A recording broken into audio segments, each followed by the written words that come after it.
under the freezing cold weather of the eastern mountains. As far as the eye can see, everything is buried under a thick blanket of pristine white snow. Our main lead rubs his hands together, desperately trying to shake off the freezing sting on the tip of his nose. He thinks to himself that if it wasn't for the military pay, there's no way in hell he'd drag his butt to this frozen wasteland just to fight some dragon. Standing amidst an atmosphere thick with the stench of death, his ears are filled with deafening screams and the relentless clashing of weapons. Our main lead intently watches the battle unfold. On one side is an army of magical beasts, swarming both the sky and the ground. On the other side are humans equipped with nothing but rudimentary armor and helmets, mercenaries who are only here to hunt monsters for a paycheck. Just looking at them, anyone could tell that the power gap is absolutely massive. If things keep going this way, he probably won't even live to see his paycheck. But just as morale is completely crumbling, a voice suddenly rings out. Don't panic. Just because our opponent is powerful doesn't mean we're destined to lose. But if we run now, we've already lost. As soon as the red-haired girl finishes speaking, she summons a massive fireball that streaks toward the dragon, erupting in a violent explosion. Her name is Kari Charl. Adi, one of the 4 ace archmages of the Flame Empire, known to the world as the Flame Witch, who is currently leading the army to strike down the ice dragon, Frostwalker. That powerful blow serves as the signal for the entire army to charge. Seeing Kari Charlotte in action, the troops feel a sudden surge of hope. Their fighting spirit instantly reignites as they grab their weapons and rush forward. It was a devastating fire magic spell, but as the thick white smoke dissipates, the ice dragon emerges completely unscathed. The entire army freezes in horror, unable to believe their own eyes. Even Kari Charlotte is left completely stunned. That attack was Lava Burst, one of the highest tier spells of fire magic. Yet against the dragon's thick, armored hide, it didn't even leave a scratch. With a deafening roar, the dragon opens its massive jaws and unleashes a torrent of freezing frost. A violent blizzard instantly whips up, and the temperature plummets to a bone-chilling cold. Unable to escape in time, most of the soldiers are frozen solid into blocks of ice. With a simple sweep of its tail, the dragon easily shatters them into a million pieces. Facing overwhelming odds, Kari Charlotte, carrying the heavy burden of slaying the ice dragon on her shoulders, leaps down from the cliff. Gripping her crimson flame sword, her resolve unshaken, she charges the beast alone. She swings her sword down with all her might, but the dragon easily blocks it with its tail. The crimson flame sword spins through the air and slips right out of Kari Charlotte's grasp. Refusing to back down, she quickly leaps back and chants a spell, summoning a massive magic circle of roaring fire. In an instant, the endless white snowfield is painted in a fiery red. Countless giant flame swords materialize, all locking onto the dragon before hurling themselves forward. But the ice dragon, Frostwalker, is the ultimate magical beast, and it won't be brought down so easily. It opens its jaws and releases a colossal blast of concentrated energy, packing the full force of its power. Fire clashes with ice, but when it comes to raw power, the two were never in the same league. Compared to the dragon's frost, Kari Charlotte's giant flame swords look like mere embers, easily blown away by the dragon's devastating counterattack. Kari Charlotte can only watch in horror as the terrifying energy surges toward her.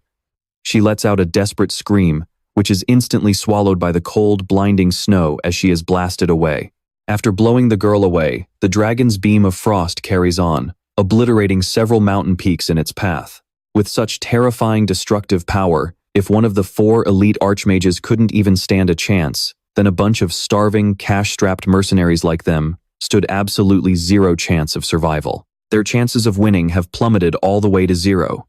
The few surviving soldiers drop their weapons in sheer terror, turning tail and fleeing for their lives.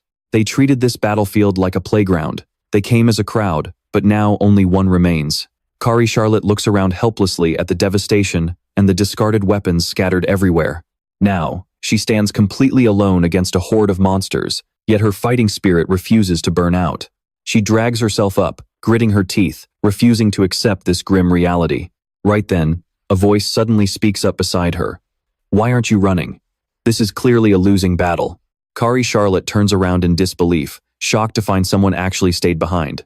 Standing before her is a young man who introduces himself as someone about to go on a date with a foolishly calculating girl and a mountain of gold. His words are incredibly bizarre, yet dripping with sarcasm. Then, out of nowhere, the young man's playful attitude vanishes as he coldly demands that she answer his question. Kari Charlotte's expression hardens. She firmly declares that the word retreat is simply not in her vocabulary, not now, and certainly not ever. The two of them keep bickering, completely oblivious to the fact that the beast has already made its move. Kari Charlotte panics, realizing she let herself get distracted by the guy in front of her. Right now, the dragon is opening its massive jaws, and with just one single breath, this battle will be over for good. Utterly defeated, she closed her eyes and prepared for the worst. At this rate, she would probably only get to visit home once a year on her death anniversary. But then, everything suddenly went dead silent. When she peeked her eyes open to see what was happening, she was greeted by the sight of the dragon with its jaws clamped shut, forcing all of its icy breath right back down its throat. With just one hand, that young man tossed the strongest magical beast around like a tiny cricket. The dragon rolled across the ground, its eyes bloodshot with pure rage. Stomping its feet as it stood back up, its entire body was instantly encased in a thick layer of solid ice. Even when facing such a terrifying beast, he did not show a single ounce of fear. Reaching his left hand forward, he summoned a massive magic circle covered in incredibly complex runes. He said, "Bad little dragons just need to be burned to ashes." With those words, high-tier magic fire erupted, engulfing the entire ice dragon in a bizarre purple flame. It could not run in time, and could only roar out in agonizing pain. Before long, it was completely incinerated, its body condensing into a small crystal shard that fell right into his hand. The young man turned around with a smirk and said, "I just saved your life. Don't you think you should reconsider paying for our date, Kerr Charlotte?" Charlotte stared in utter disbelief. He was incredibly cool. Just moments ago, he had actually obliterated the ice dragon with only one hand. Being this powerful, she had absolutely no idea what kind of monster he actually was. Kerr Charlotte managed to ask who he was, but before he could answer, her exhausted body finally hit its limit. The world spun and went pitch black as Kerr Charlotte collapsed and passed out. He stepped forward to catch her, casually admitting that he was just an ordinary guy who came here to make some money. At this point, his true identity did not even seem to matter anymore. Jolting awake in a panic, Kerr Charlotte reached her hand out and screamed, "Ice Dragon!" But as soon as the words left her mouth, she realized something was off. This place was surprisingly warm, a far cry from the freezing snowfields. She was wearing clean clothes, and that was a soft mattress beneath her. She definitely was not on the eastern battlefield anymore. "You are finally awake. How are you feeling?" "You have been asleep for days." A raspy, elderly voice cut through her thoughts. Looking toward the voice, Kerr Charlotte realized it was Master Asmans, the chief mage of the Fram Empire and the principal of the Royal Academy. He closed his book and gently assured her there was no need to rush, as the ice dragon had already been defeated. The threat to the Empire was gone, but there was still one nagging question keeping him up at night, and that was how exactly the ice dragon died. Meanwhile, Kerr Charlotte kept shaking her head, claiming she could not remember a thing. The story of a young man appearing out of nowhere and effortlessly taking down the beast with one hand sounded way too ridiculous.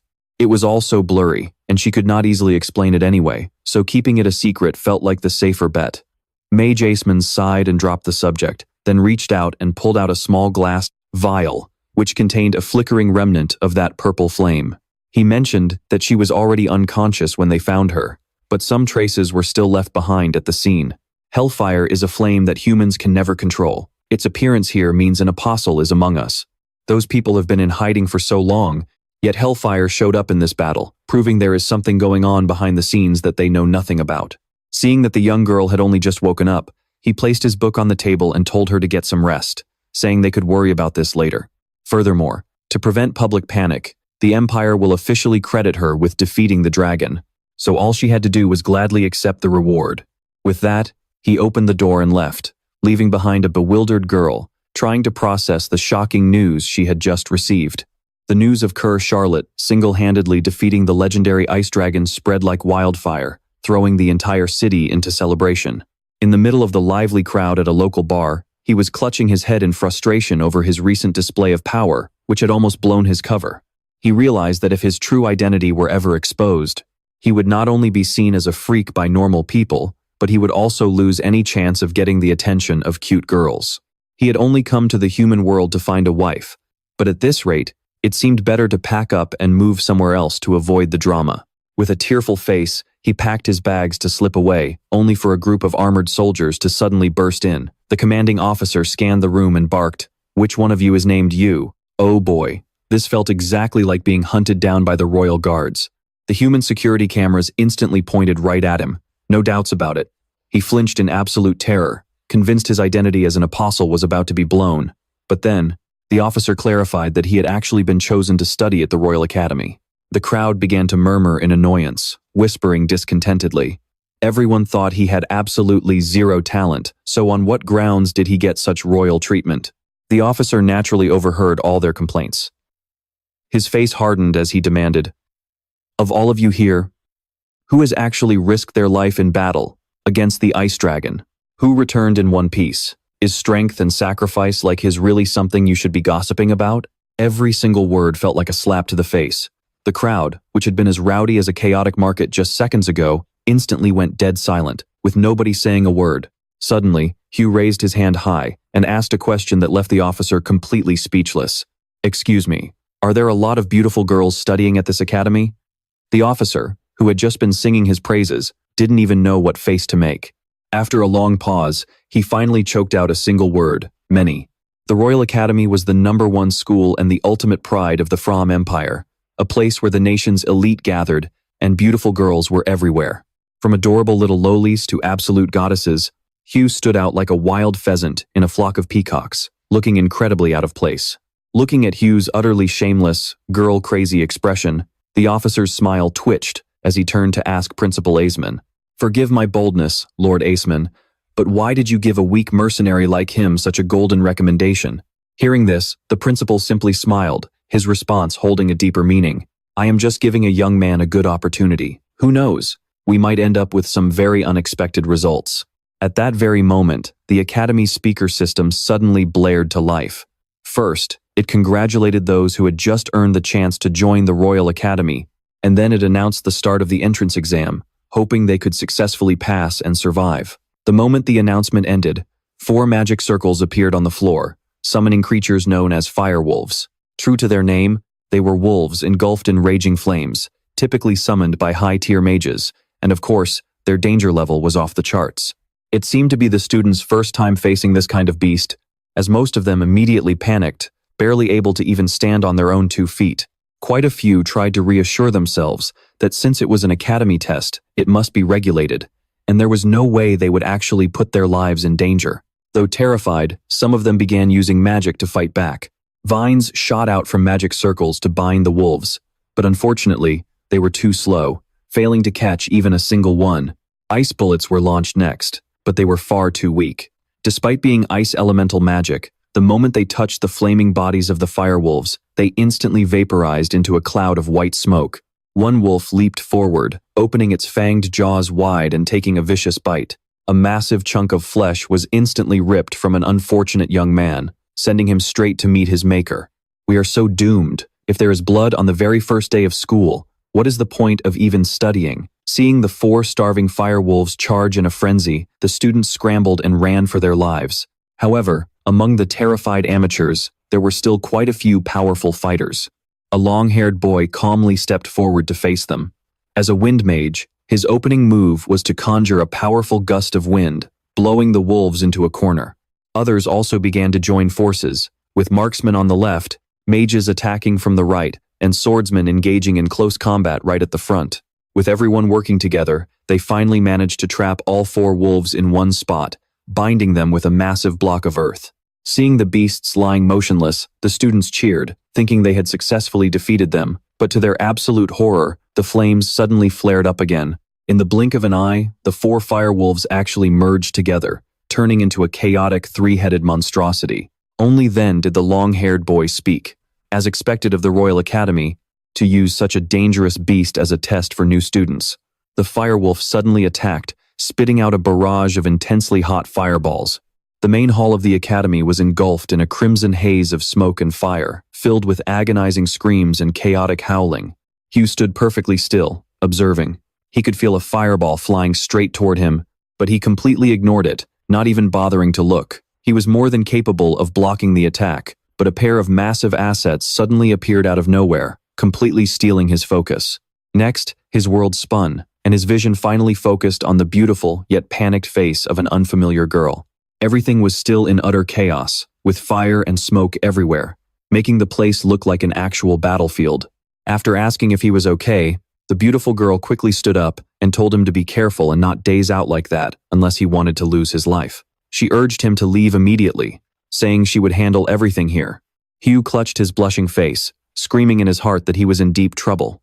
Oh man, this face, this body, this sense of justice, and such beautiful assets. She is definitely a good person, no doubt about it. The platinum-haired girl stepped forward, condensing the moisture in the air into the palm of her hand. Moments later, blocks of ice formed according to her will, creating sharp blades that slashed toward the three-headed firewolf. Infuriated by that last blow, the firewolf snarls, its eyes burning with a savage urge to tear everything apart. Meanwhile, vines stealthily creep up from its side to bind it. After all, she isn't in this alone. Her classmates are right by her side, ready to back her up. Finding her voice, she calls out, "Everyone, please buy me some time. I can freeze it in place." Understanding the plan, they all nod and charge forward in unison, but they simply lack the raw strength. Before they can even hold the line, the beast shatters their formation, sending them flying into the corners one by one. The silver-haired girl coaxes the firewolf into chasing her, having already set up a binding magic circle right beneath its feet. The moment the three-headed firewolf steps into position, a second magic circle instantly manifests right above its head. Leaping to the side, she pours her mana to activate the dual magic circles to restrain the beast. Ice begins to crystallize rapidly from below, freezing the firewolf's legs solid and locking it in place. Right on cue, heavy chains shoot down at her command, wrapping tightly around its neck to cut off any hope of escape. Seeing the three-headed beast completely bound, everyone sighs in relief.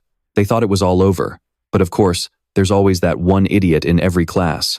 After all that hard work to bring it down, some absolute clown has to go and ruin everything. A stray fireball comes flying out of nowhere, shattering the chains of the three-headed firewolf and freeing it from the binding spell. The long-haired boy snaps in anger. Damn it, who the hell used fire magic? He quickly conjures a wind barrier to shield the students from the falling ice shards and flying embers. Now, that move might look impressive, but Yu knows all too well that if the caster isn't strong enough, they'll just fanning the flames and make a chaotic situation even worse. Enraged, the firewolf charges straight at the silver-haired girl, seeking payback for what she did. She watches in horror as the beast lunges at her. With her mana depleted, there is no way she can dodge this, but perfect timing. Seizing the perfect moment to shine, Yu dashes forward and sweeps the girl into his arms. Next, to shut this wild dog up for good, all it takes is a single, solid kick. The three-headed beast is sent flying, slamming hard into the massive wall behind them. It gasps its last breath, completely knocked out and ready to meet its maker. No matter how tough the problem, it always looks easy in his hands. Yu looks down at the girl, cradled in his arms, feeling a bit puzzled. He asks with concern, "Did you get hurt when I kicked that wild dog?" Blushing furiously with tears welling in her eyes, the girl shakes her head and stammers, "No, that's not it." She tells him to let go of her immediately, or he's going to get slapped. Well, she certainly felt as soft and bouncy as jelly. Even though it was a total accident, his little grope triggers a wave of sheer jealousy from the other guys. How dare he touch their goddess? It looks like he's just begging for a beating. Just as the awkward tension reaches its boiling point, a soft, gentle voice cuts through the air. "All right, that is enough for the exam." A student turns toward the voice and realizes the newcomer is Vice Principal Claire. Talk about perfect timing. Now that the Vice Principal is here, things are about to get serious.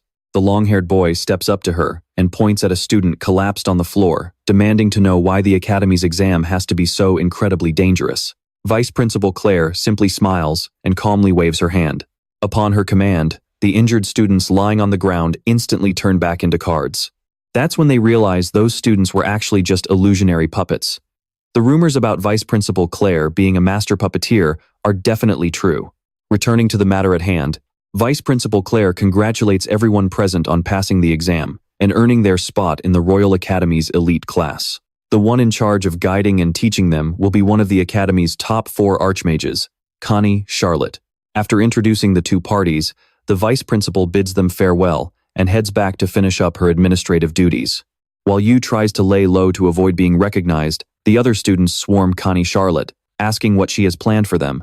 For now, the first session is just a meet and greet, but their practical combat training will begin tomorrow at 7 in the morning. She dismisses them so they can get settled, But having held his tongue for long enough, the long-haired boy steps forward and asks Caney Charlotte why such a useless, perverted loser was even allowed into the elite class. Aside from taking advantage of our goddess, he hasn't done a single useful thing. The silver-haired girl quickly chimes in to defend him, explaining that you did help, but it was just a slight accident while he was trying to save her. Connie Charlotte says nothing, quietly walking straight toward you.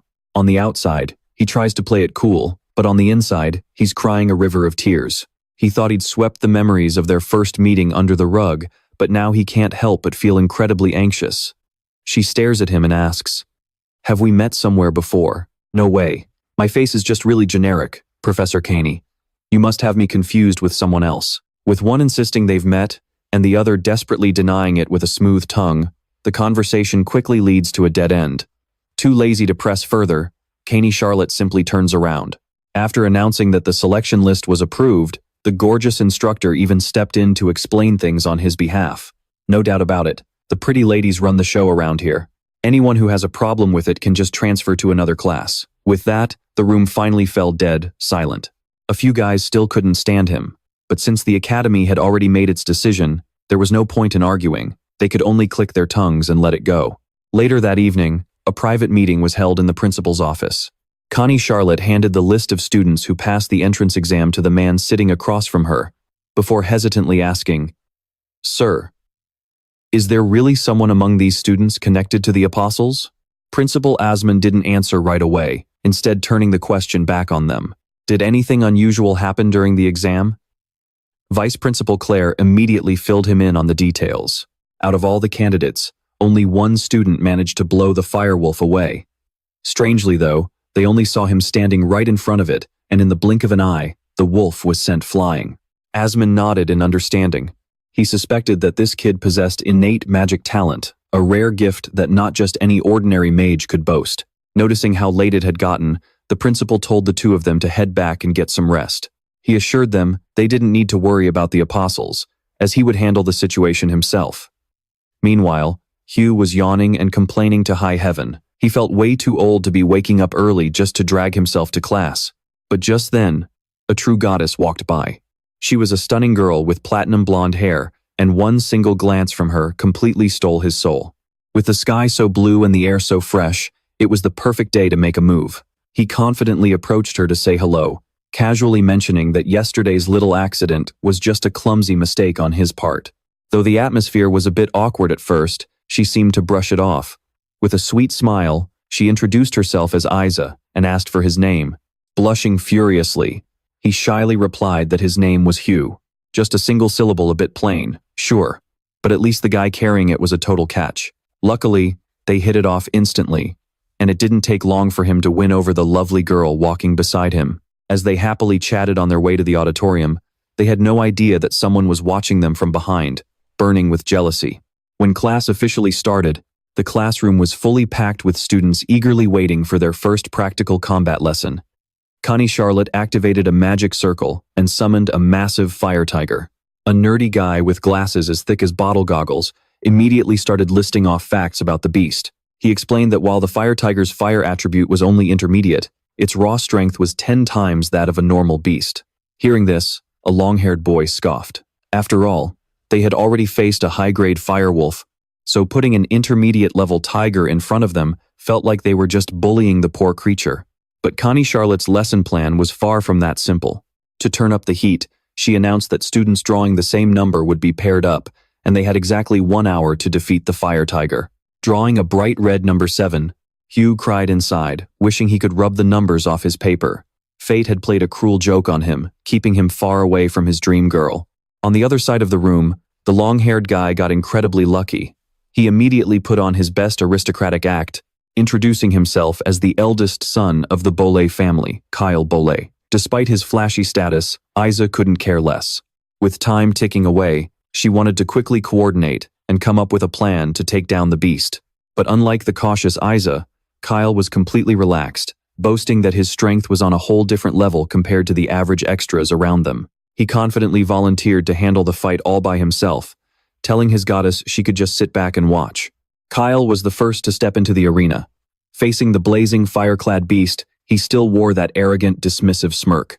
He raised his hand and cast Windblade, shaping the air into a weapon so sharp it could slice the stone floor to pieces. The power behind this spell was absolutely insane. According to Connie Charlotte's observation, wind magic was a basic attribute, but his execution pushed its power to at least an intermediate level, significantly boosting his speed. The fire tiger scanned the area, patiently waiting for its moment, while Kyle was way too focused on showing off in front of Isa. He gathered the wind in his palm, molding it into a swirling sphere before hurling it straight at the enemy in front of him. The wind sphere clashed violently with the tiger's flames, triggering a massive explosion that scattered sparks in all directions. The powerful gust of wind was so strong it even blew up the short skirts of several nearby female students. Once the dust settled, Kyle smugly assumed the test was as easy as pie, until Isa suddenly screamed and pointed behind him in absolute panic. Kyle whipped his head around, only to look directly into the wide-open, gaping maw of the tiger. He was instantly slammed face-first onto the hard floor. With the flaming beast pinning him down, it looked like this amateur was about to get roasted alive. But in a sudden flash, the flames erupted as Kyle unleashed a powerful punch with everything he had. She kicked the tiger right in the stomach, knocking it off her. Despite looking a bit singed, they still managed to prove their worth as capable mages in the end. Shoving his hands in his pockets, Kyle confidently asked Isa if they had taken the top spot on the scoreboard. To his shock, the teacher announced they only came in second. Another team had taken first place, but Kyle refused to believe it, insisting there had to be some kind of mistake. He was the strongest guy here, so there was no way anyone could beat him that easily. Getting tired of this brat's whining, Charlotte pointed toward a group of students celebrating nearby, explaining that they finished just a bit faster. Following her gaze, Kyle and Isa realized the first-place team was actually Hugh's. Not only were he and his partner sitting together, but they were actually playing with the flame tiger. With the way it was sprawled out letting them rub its belly, it looked more like a giant overgrown house cat than a fierce beast. How on earth did something this ridiculous even happen? To find out, let's rewind 15 minutes. Back when a totally miserable, teary-eyed Hugh was wandering around with his paper, looking for his partner. It turned out the person holding the lucky number 7 was a buff girl carrying a massive axe on her shoulder. She happily introduced herself as Eugene. Meanwhile, Hugh just stood there, completely frozen like a statue. Sure, she wasn't bad-looking, but she couldn't hold a candle to his sweet and gentle Isa. Offended that her friendly greeting was totally ignored, Eugene lost her temper and swung her axe down, forcing him to pay attention. She only wanted to scare him a little, but to her shock, he effortlessly blocked her massive swing with just 2 fingers. Annoyed and trying to save face, Eugene turned away, declaring she'd handle the tiger all by herself. And with that, the tiger hunting quest finally began. Eugene swung her axe with lightning speed, but the flame tiger managed to dodge it just in time. Baring its fangs, it let out a menacing roar to threaten its opponent. Leaning on her axe handle for leverage, Eugene leaped into the air and delivered a direct kick to its stomach. The blow was powerful enough to send the tiger flying, but she left herself wide open, allowing its tail to wrap around her leg. Losing her balance completely, she was slammed to the ground. Eugene quickly sat up, her body aching from that costly mistake. Just then, the flame tiger lunged at her again. With no other choice, Eugene had to use her weapon to block its massive jaws. The flame tiger might only be a mid-tier magic beast, but its raw power was nothing to laugh at. Eugene's entire body trembled as she struggled to hold it back. Seeing this, Hugh finally spoke up, asking, "Hey little kitty, why are you being so mean to her? Can you believe this guy?" While others had to fight tooth and nail just to survive, Hugh tamed the terrifying beast with a single question. Charlotte was incredibly impressed by his natural talent. She made it clear to the class that the ultimate way to defeat a magic beast isn't raw force, but taming it completely. Watching this happen for the first time, Isa beamed with excitement. Meanwhile, Kyle just sneered in contempt, muttering that it was pure luck, and they just happened to run into a friendly tiger. Winning first place like that felt totally cheap to him. Kyle marched right up to Hugh, dripping with jealousy over how easily Hugh had cleared the mission just because he got a friendly flame tiger. A few other guys immediately chimed in, nodding in agreement and complaining that their own tigers were way too wild. To them, he only won first place because of sheer luck, not actual skill. Hugh didn't let their whining get to him, calmly explaining that he had used a special skill. It was a rare, innate magic called beast-taming, something not just anyone could pull off. Kyle burst out laughing, clutching his stomach at what he thought was a ridiculous joke, claiming he'd never heard of such magic. He told Hugh that if he was going to make up lies, he should at least make them sound believable. Instead of arguing, Hugh simply raised an eyebrow. Suddenly, every single flame tiger in the area stood up, circled around him, and bowed low as if awaiting orders. Hugh then spoke up, mentioning that back on the eastern continent, the ancients had a very wise saying, "A summer insect knows nothing of autumn or spring, but that doesn't mean they don't exist." The students who had accused him of lying were now staring in absolute shock as all the flame tigers bowed down in total submission, leaving everyone completely speechless and wide-eyed. Charlotte waved her hand, opening a magic circle to recall all the flame tigers, before turning to Hugh to ask why he hadn't listed his innate magic on his school registration form. He quickly brushed it off, casually replying that nobody had mentioned it to him, so he had no idea. Deciding not to press him further, Charlotte changed the subject and announced that today's class was officially over. She added that since an important matter had just come up, they were free to do as they pleased for the rest of the day, before dismissing the class.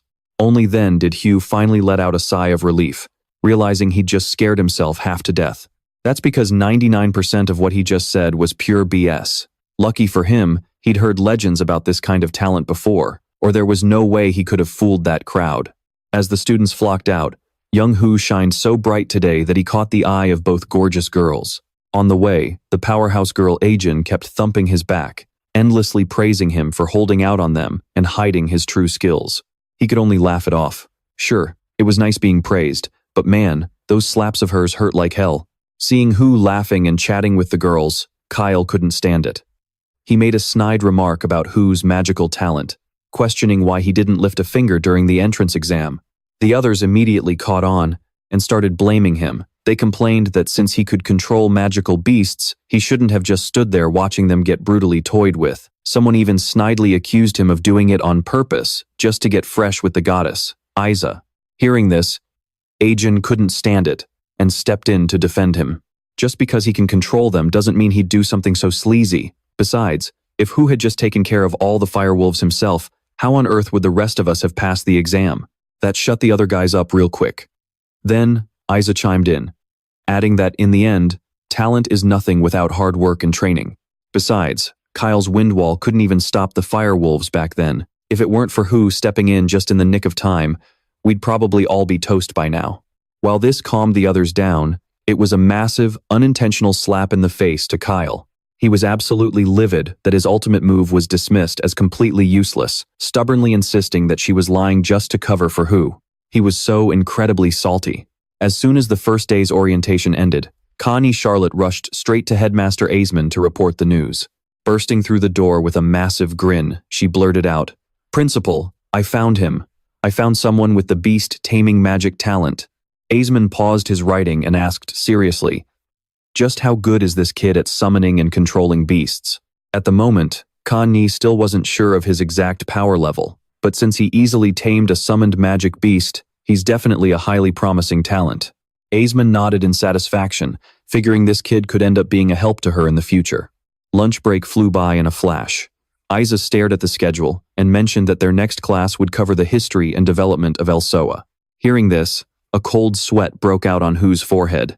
He wondered if his little incident of blowing up a fortress had somehow made its way into the history textbooks. Before he could stress over that, Miss Connie Charlotte suddenly appeared with an incredibly serious expression. She ordered him to follow her and dragged him straight to the Tower of Judgment. Standing in the most sacred ground of the Royal Academy, Hu's face tensed up, completely clueless as to why she had brought him to a place like this. Connie didn't answer right away. Instead, she stepped into the center of the hall, activated a magic circle, and began the legacy inheritance ritual. She solemnly asked if he would accept becoming the successor of the legendary fire witch, Connie Charlotte. She thought he'd jump at the offer instantly, but to her shock, the guy flat out rejected her without even a second of hesitation. "No way, lady. I'm here to find a wife, not to serve tea and run errands for someone else." Then, a sudden spark of inspiration hit him. If his master agreed to be his wife instead, he would gladly reconsider. Connie Charlotte threw a massive fit and refused, so Hu shrugged. "Fine. Guess they'd just go their separate ways.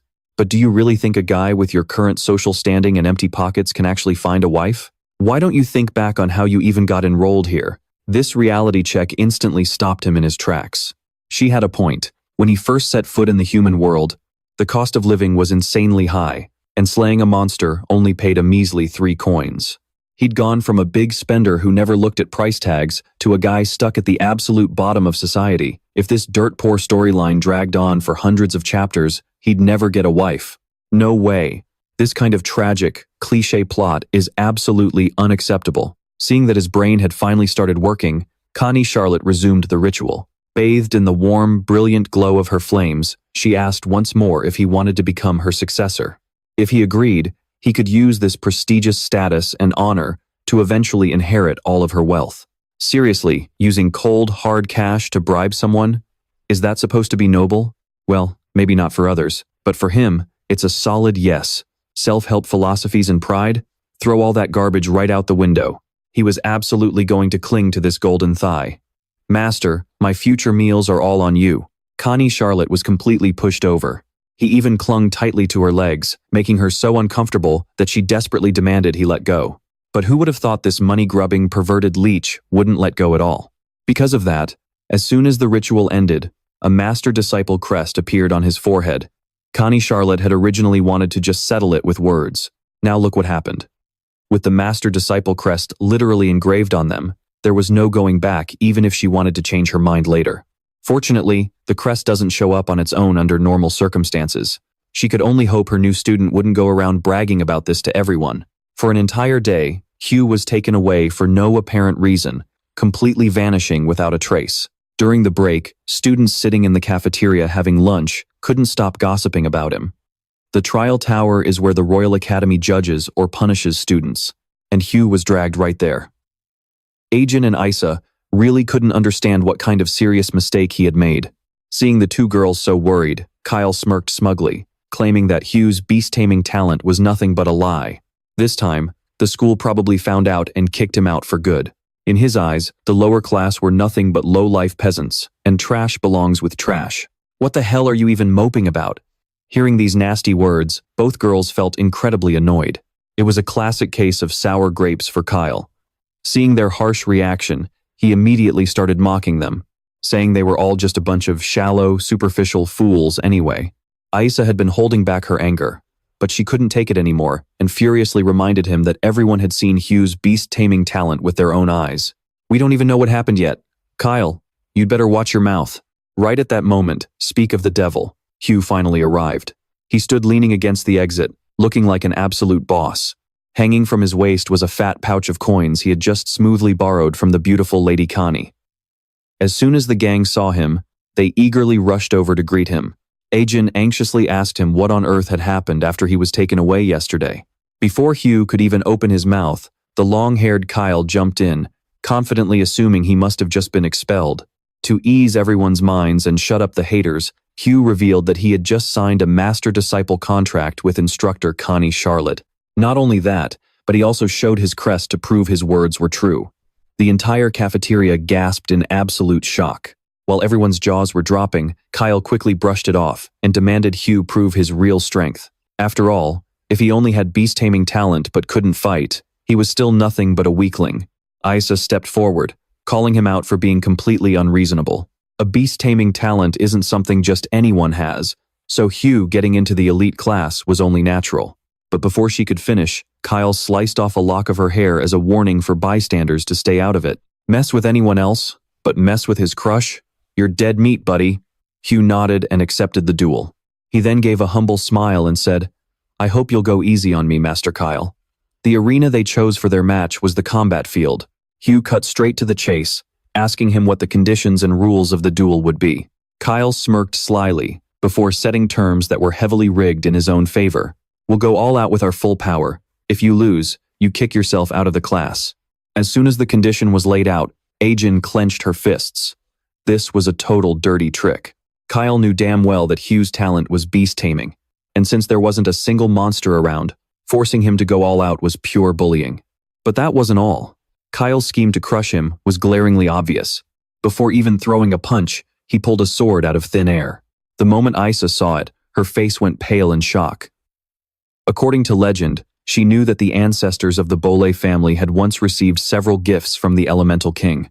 Among those valuable artifacts, The rarest of them all was a legendary sword of immense power called Shin Sanbie.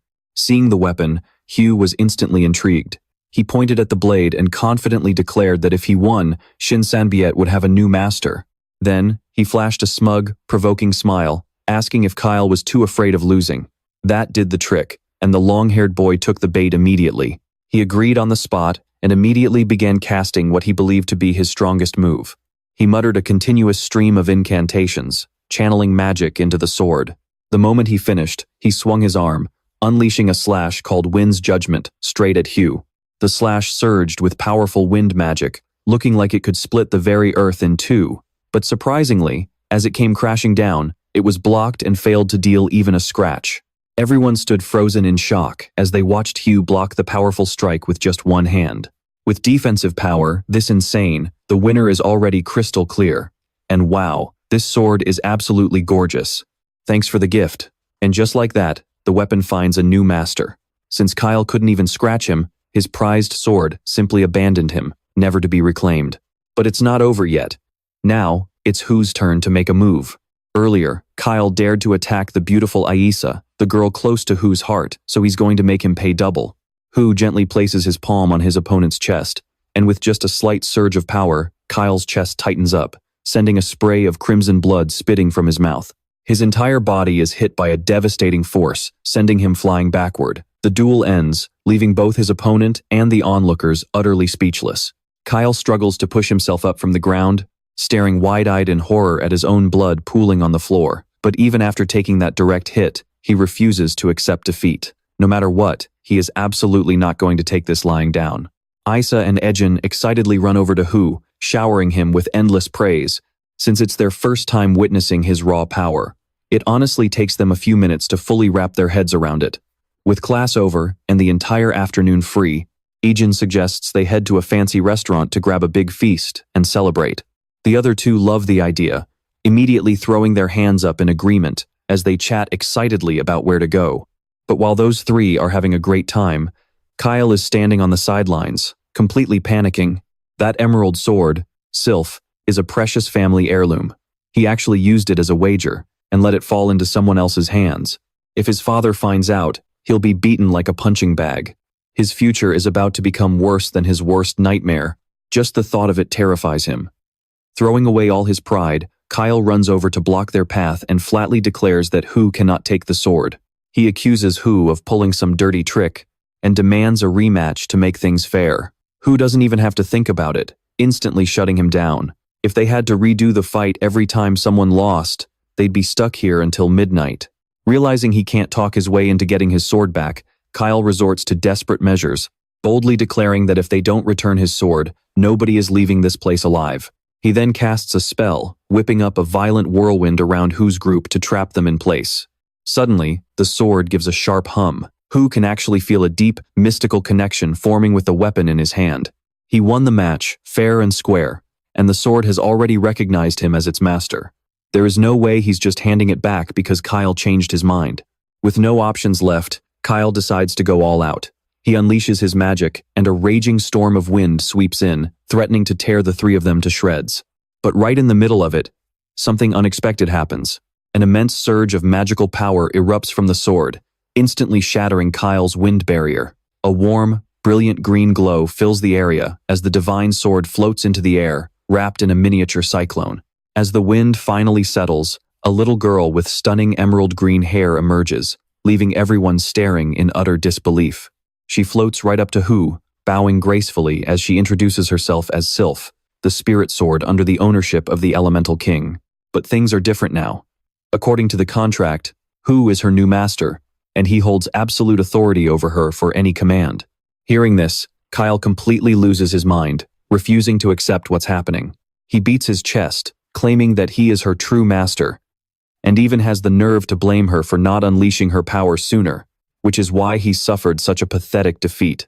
To top it off, he arrogantly orders Sylph to return to his side immediately, demanding absolute obedience. Hearing this, Ejin can only click his tongue. He's honestly never seen anyone quite this shameless before.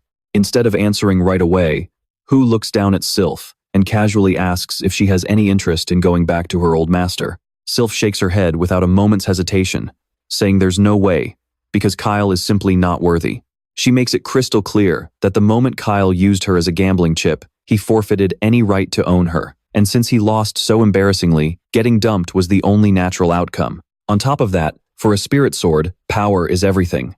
Since Hu won, she is more than happy to serve him. With things laid out so clearly, there's really nothing left to argue about. Hu tells Kyle to just accept it and stop embarrassing himself. He then kneels down, gently pats Sylph's head, and asks, "I'm sorry he used you as a cheap bet, and I only ended up with you because I won. But tell me, would you be willing to stay by my side and help me from now on?" Well, when a handsome guy speaks, everything he says sounds perfect. Sylph beams with a smile and eagerly nods in agreement.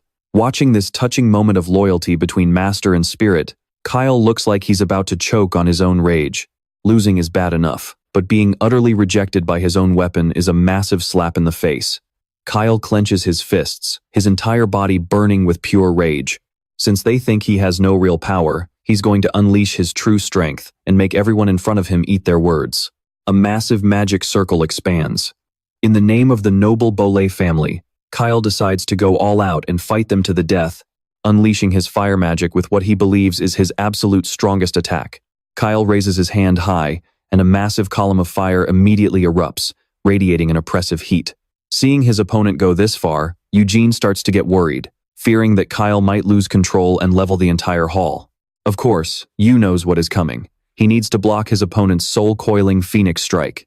Just as he prepares to strike back, Sinf grabs his hand and urges her master to use her immediately. He nods, understanding her completely. The moment the fire phoenix comes charging in, Yu grips his sword tight and unleashes two massive slashes. Since mere magic is no match for a divine weapon, the spell is easily shattered.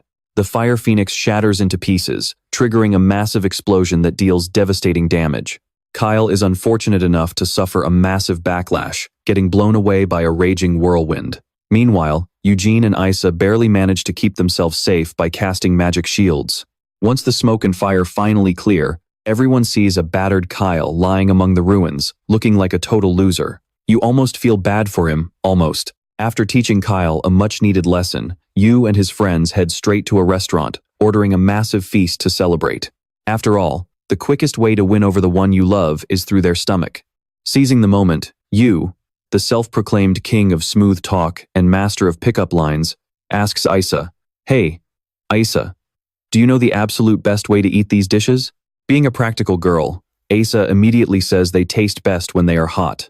Little does she know, his response is on a completely different level of cheesiness. "They taste best when I am the one feeding you." Eugene scoffs. While she appreciates the pickup theory, she is definitely skipping this serving of couples cringe, feeling completely full before even taking a single bite. Meanwhile, Vice Principal Kreese has been fully briefed on the clash between Kyle and Yu, thanks to a paper doll messenger. Kreese sighs in frustration at the troublemaker, deciding to just let his master deal with it.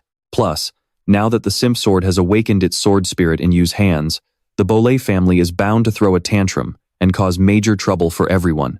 Back in his dorm room with a stuffed stomach, Yu tosses and turns on his bed, unable to sleep. Part of it is because the food in the human realm is incredibly delicious, but the main reason is his wild, love-struck fantasy of his beautiful future wife, Isa, wearing a short skirt. Resting in the corner of the room, Sinf sees her master squirming around like a restless worm. She materializes, quietly sneaks up on him, and whispers, "Master, you seem to be in an exceptionally good mood." Caught red-handed in his wild fantasies, Yu jumps out of his skin and screams in terror. Once his heart rate settles down, he lowers his voice and tells Sinf to always give him a heads up before transforming. Sinf is far too innocent to understand why he is acting so defensive and flustered.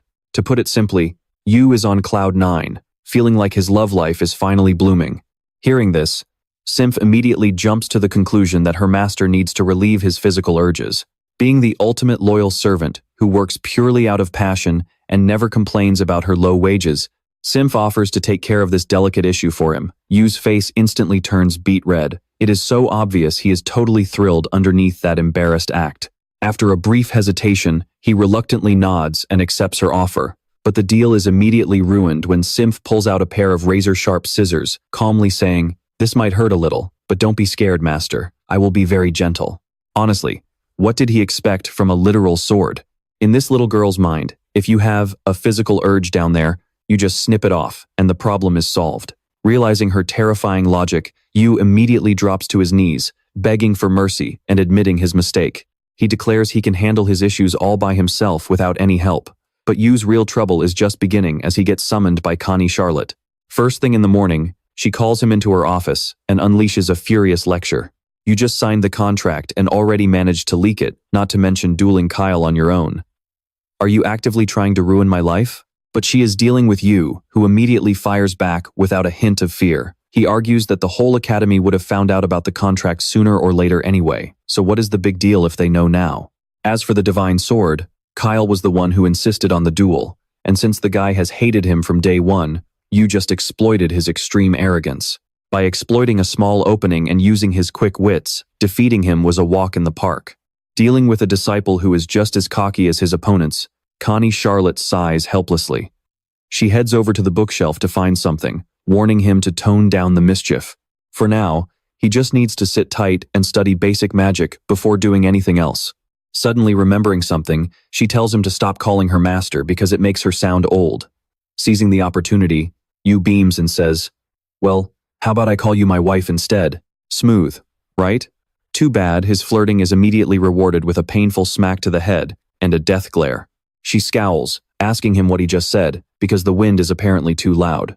Having just tasted her wrath, Yu decides he values his life too much to repeat it. He figures calling her master is much safer. Leaving Yu behind to study magic on his own, Connie Charlotte heads to a secluded spot to meet with Principal Aisman.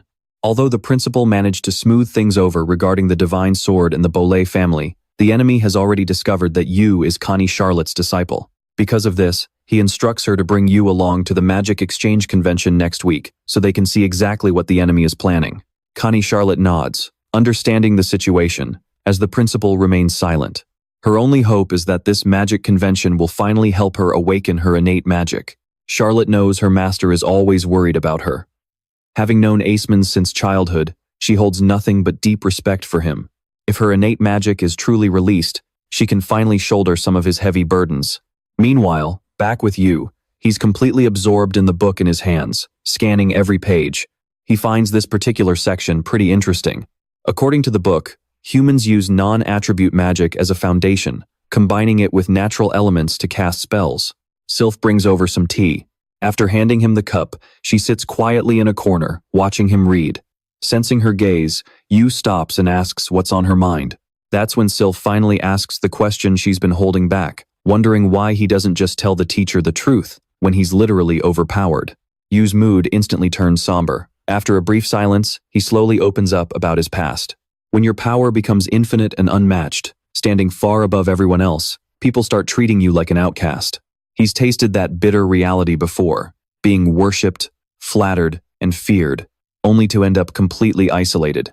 In the past, he tried to get close to a girl, but the moment he spoke, instead of love, all he got was absolute terror, as if a single slip-up from him would wipe out her entire family.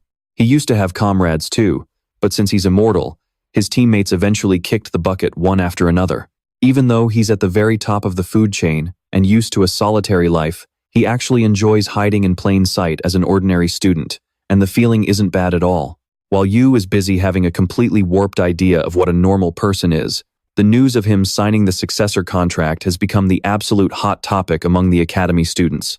Some claim he and Charlotte must be lovers because of the crest on his forehead. Others rumor they're hooking up, which is why they both completely vanish all day and never show their faces in class. Honestly, even a blind person could see there's something fishy going on here. Soon, the sun begins to set. Feeling a bit guilty for ignoring her apprentice all day, Charlotte grabs some food and heads over to find him.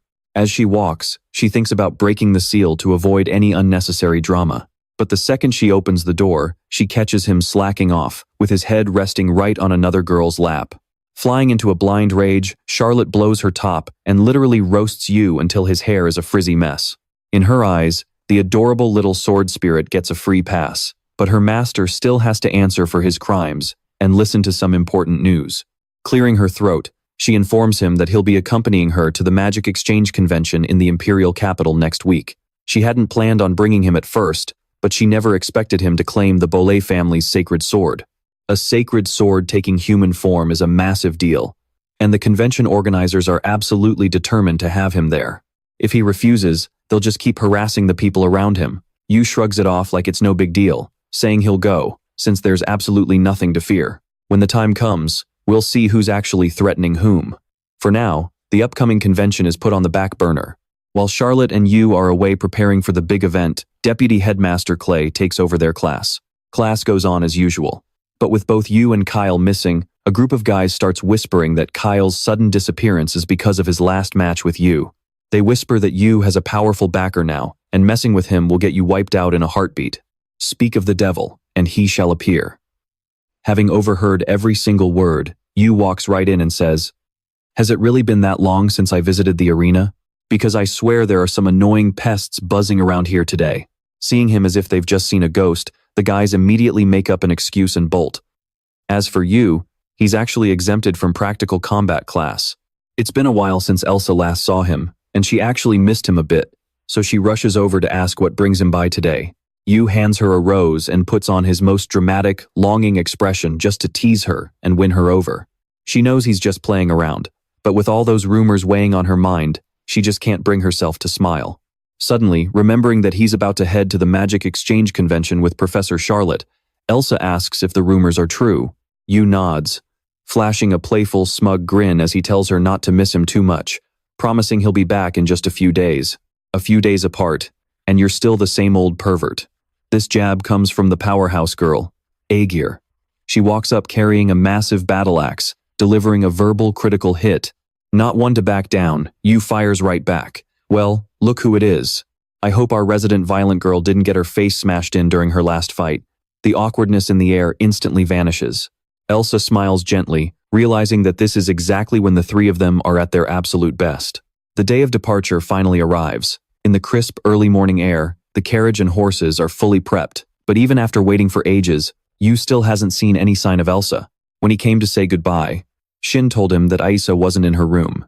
But even so, he still tried to linger around, trying to buy time. His attempts to stall were instantly shut down by Connie Charlotte. They were currently being targeted, so they had to leave right away, or they would have to deal with her wrath. He had no choice but to begrudgingly comply. Not long after their carriage rolled away, a dark shadow materialized right behind Aisa. She had been secretly watching them from a distance, but now her attention was stolen by someone else. The shadowy figure grinned maliciously, noting that the entire school was completely unguarded. He suggested that tonight was the perfect opportunity for her to carry out her assigned mission. He even took a sly jab at that guy who, mocking how he clearly had feelings for his young lady. Aisa quickly whipped her head around and snapped that he had absolutely nothing to do with this. She begged him not to report anything about him to her master or her parents, practically swallowing her pride to plead with him. The dark figure cackled triumphantly, saying that if she wanted him to keep his mouth shut, it would all depend on how well she executed her mission tonight. Meanwhile, not long after leaving the academy, sitting inside the carriage, Connie Charlotte began briefing Hu on the upcoming conference. From what she knew, the annual Magic Exchange Conference was rotated between the Powerline, Capella, and Isis families. It was essentially a grand banquet for the major noble houses to showcase their magical achievements and trade vital intelligence. The Powerlines were descendants of the nation's founding heroes, holding a status equal to the royal family itself. The Isis family controlled the majority of the military power, while the Capellas held the reins of the economy and the pharmaceutical industry. This time, the Magic Exchange Conference was being hosted by the Capella family. Connie Charlotte kept nagging him to be careful, but Hu completely tuned her out, his eyes locked entirely on the food. He even nudged Shin, who was sitting next to him, telling him to stuff his face once they arrived. Connie Charlotte could only sigh in sheer helplessness, wondering if bringing him along was a blessing or a curse. After several exhausting days of traveling in the carriage, they finally arrived at their destination. Since Connie Charlotte was a highly distinguished guest, people were already waiting to serve her the moment she stepped out. The master of the estate had been eagerly anticipating her arrival, so the butler rushed over to welcome her with a massive, flattering smile. In stark contrast to his enthusiastic welcome, she bluntly told him that she had things to attend to, and there was no need to bother the head of the house. After shooting him a threatening glare, she turned to Hu and Shin, telling them to head into the hall and find a place to relax, while she went to send a reply to Master Aceman. Connie Charlotte opened her mouth to give them a few more warnings, but realizing it was pointless, she just turned and walked away. And so they parted ways, with one heading off to handle her business, and the other two marching straight into the banquet hall to fill their empty stomachs with some delicious food. As the massive doors swung open, the sheer opulence of the high nobility was on full display.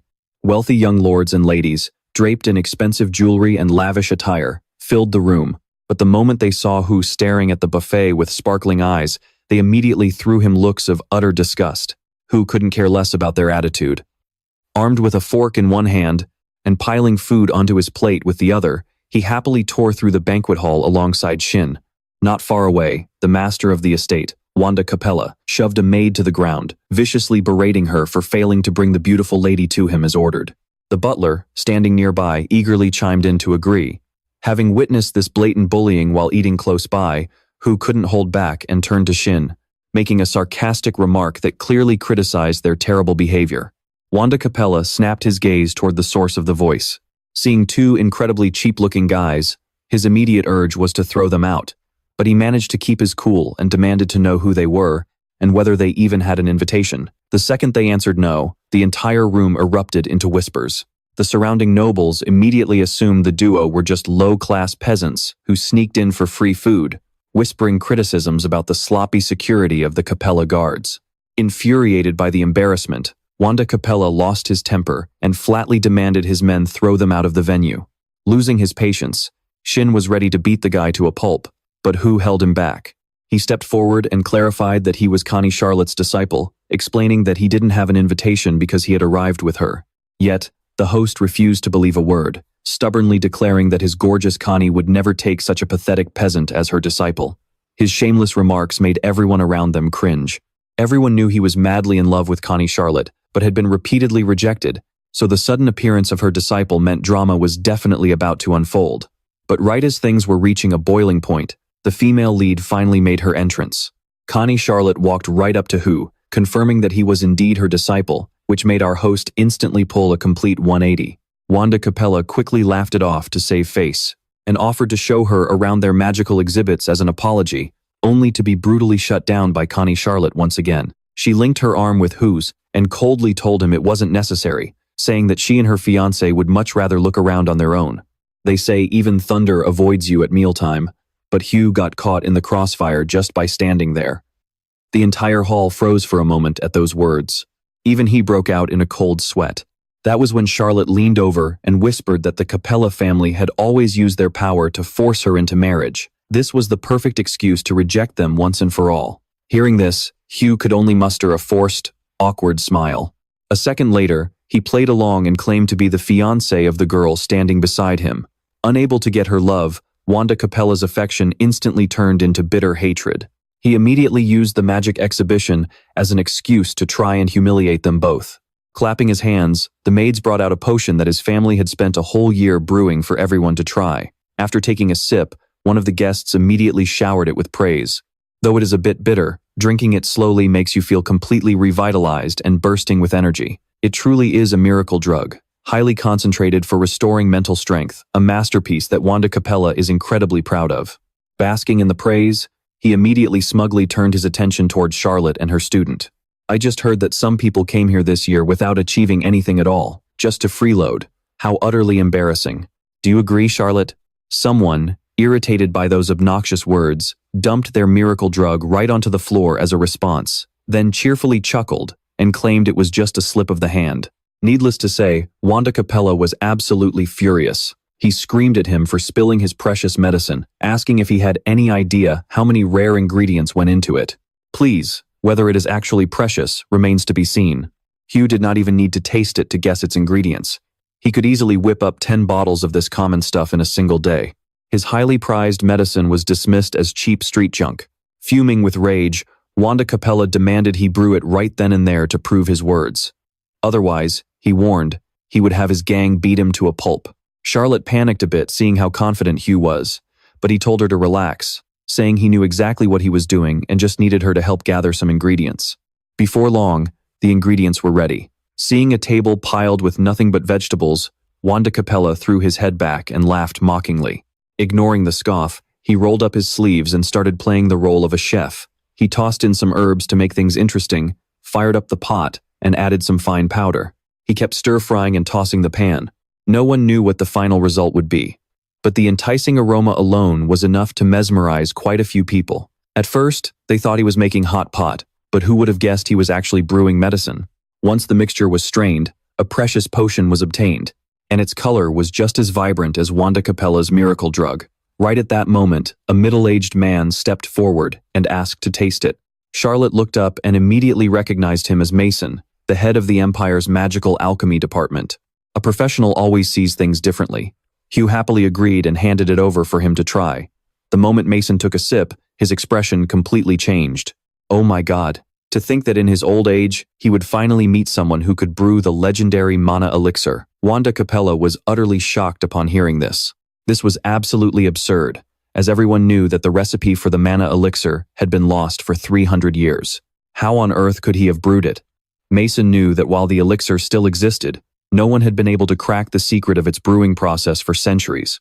Now that he had finally found it, there was no way he would let it go.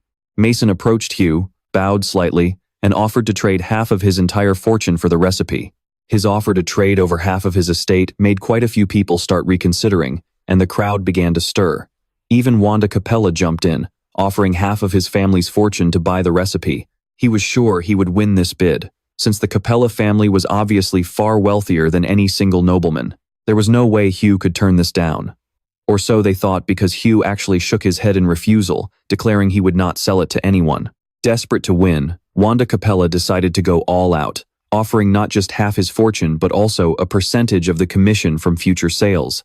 Not everything in this world can be bought with money, but if you throw enough money at it, it just might work. Hugh made a sudden U-turn at the very last second, trading the recipe for an absolute fortune. Well, in these successful times, getting rich is not that hard after all. They were taken to a private room to finalize the business deal. With the money handed over, it was finally time for him to see the secret behind the brewing method. According to Hugh, the mana elixir was not determined by the quality of the ingredients, but was brewed by absorbing and condensing elemental forces from the air. With that, he tossed a bundle of cloth to him, revealing a pot inside. This was no ordinary cookware. It had been enchanted with a magic circle designed to absorb elements from the surroundings. By utilizing high-level fire magic, one could perfectly harmonize the ingredients with the magic circle. The magic circle would then gather a high concentration of elements from the air, causing them to permeate the brew. Therefore, low-grade ingredients actually enhance the condensation effect and increase elemental value, whereas high-grade ingredients do the exact opposite. With the deal concluded, Charlotte was about to leave when Wanda Capella stepped in to block her path. He brought up the recent incident at the Larada volcano, pointing out that it was highly unusual, especially when they had sent people to assist the locals. That's when they discovered a hidden cave deep inside the volcano, along with clues about the legendary beast, the Blazing Qilin. Yu was baffled. As far as he knew, the Blazing Qilin was a magical beast native to the eastern continent, so how on earth did it end up here? He agreed with Yu's point, but they couldn't rule out the possibility that the creature was guarding a flame-engulfed jewel. It was an extremely rare treasure from Eastern legends, which was why he was gathering an army to retrieve it. He even asked if the two of them wanted to help. If the mission succeeded, they could keep the Qilin, while the precious jewel would be his. Charlotte Keir didn't hesitate for a second, and immediately accepted the offer. The departure was scheduled in 3 days. For now, he told the master and disciple to stay put and get properly prepared. Once the two left, the butler stepped forward to question his master. Trading half of his fortune just to keep a secret seemed risky, especially since they could spill the beans at any moment. They might not even keep quiet about the Qilin and the jewel. Was this really a good idea? Wanda Capella let out a sly smirk, telling him not to worry. After all, he promised to take them there, not bring them back. Burying a secret forever would be a piece of cake. The butler nodded in understanding. Having served his master for so long, he knew nobody could match this man when it came to being low down and downright wicked. Meanwhile, Charlotte Keir and her disciple ran into a bit of an unexpected problem. Because of the ongoing festival, the inn was fully booked, leaving only a single room available. The receptionist hoped they wouldn't mind sharing it for a few days. Charlotte Keir didn't seem to care. She casually walked right in and dismissed her. As soon as she entered, she casually placed Shin on the table. Feeling curious, he asked his master why she wanted the Qilin instead of the precious jewel. Charlotte, of course, had her own reasons.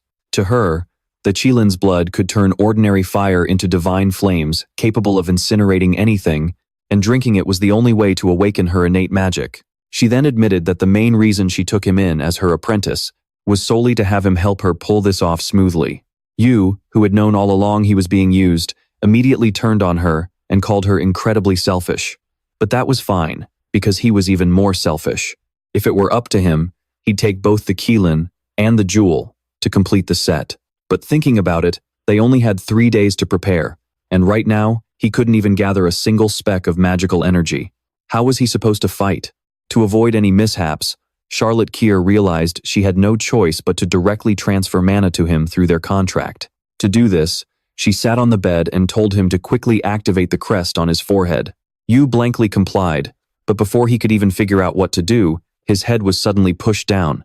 A magic circle instantly flared up, illuminating the entire room. Blushing furiously, Charlotte Kier stammered that due to their previous accident, her crest had ended up on her thigh. She explained that this was an ancient method of mana replenishment. Through this, he could absorb her mana and cast fire magic. Although the method was a bit bizarre, it was highly effective. Normally, he would have piped up right away, so why was he lying completely still now, looking like he had just gone clinically dead? Charlotte Kier started to panic a bit, quickly grabbing his head and pulling him up to see if he was still breathing. What met her eyes was his blissed-out face, wearing a goofy grin, with 2 streams of blood gushing from his nose. That expression definitely didn't scream pain. He looked more like he was in absolute heaven. As the days went by, the butler kept his master detailed and up to date on everything happening with the master-disciple duo. Today, while Wanda Capella was having breakfast, he received word that the 2 of them hadn't left their room once. However, the butler added that strange noises occasionally came from inside, making any adult's mind run wild with dirty thoughts. Wanda Capella couldn't even cut his steak straight, slamming his hand onto the table in frustration. He couldn't believe he was losing to some punk, repeatedly grumbling that Charlotte Kier's taste in men was seriously messed up. That was why she failed to recognize an elite specimen like himself. The person eating opposite him, his mood totally ruined, spoke up to remind him, "Lord Wanda, why so angry? Didn't you invite me here specifically to take care of those 2? This platinum-haired man was Hastan, one of the 4 ace mages of the Pham Empire. He was known as the Void Walker, being the very first human to step into the Void Realm. He had appeared here today because he was entrusted with an extremely important task. While a conspiracy was brewing on one side, the targets weren't just sitting ducks waiting to be slaughtered. Having absorbed mana from Charlotte Kier, Yu could now finally use fire magic. Yu reached out his hand, trying to conjure a tiny flame. He had only ever used high-tier hellfire before, so this was a whole new experience for him, and it turned out to be much better than he expected. Actually quite fun to play with. Now that he could control the fire element, he wouldn't have to worry about exposing his true power anymore. But while his master had transferred her mana out of concern for the dangerous journey ahead and was lecturing him to save it for the real fight, our boy went right ahead and casually unleashed it all at once to make a blazing heart just to show off. Charlotte clenched her fists. She wanted peace, but this idiot just wouldn't let her have it. Ugh, sometimes it is just so incredibly frustrating. Outside, the maid knocked on the door to deliver a message from the host.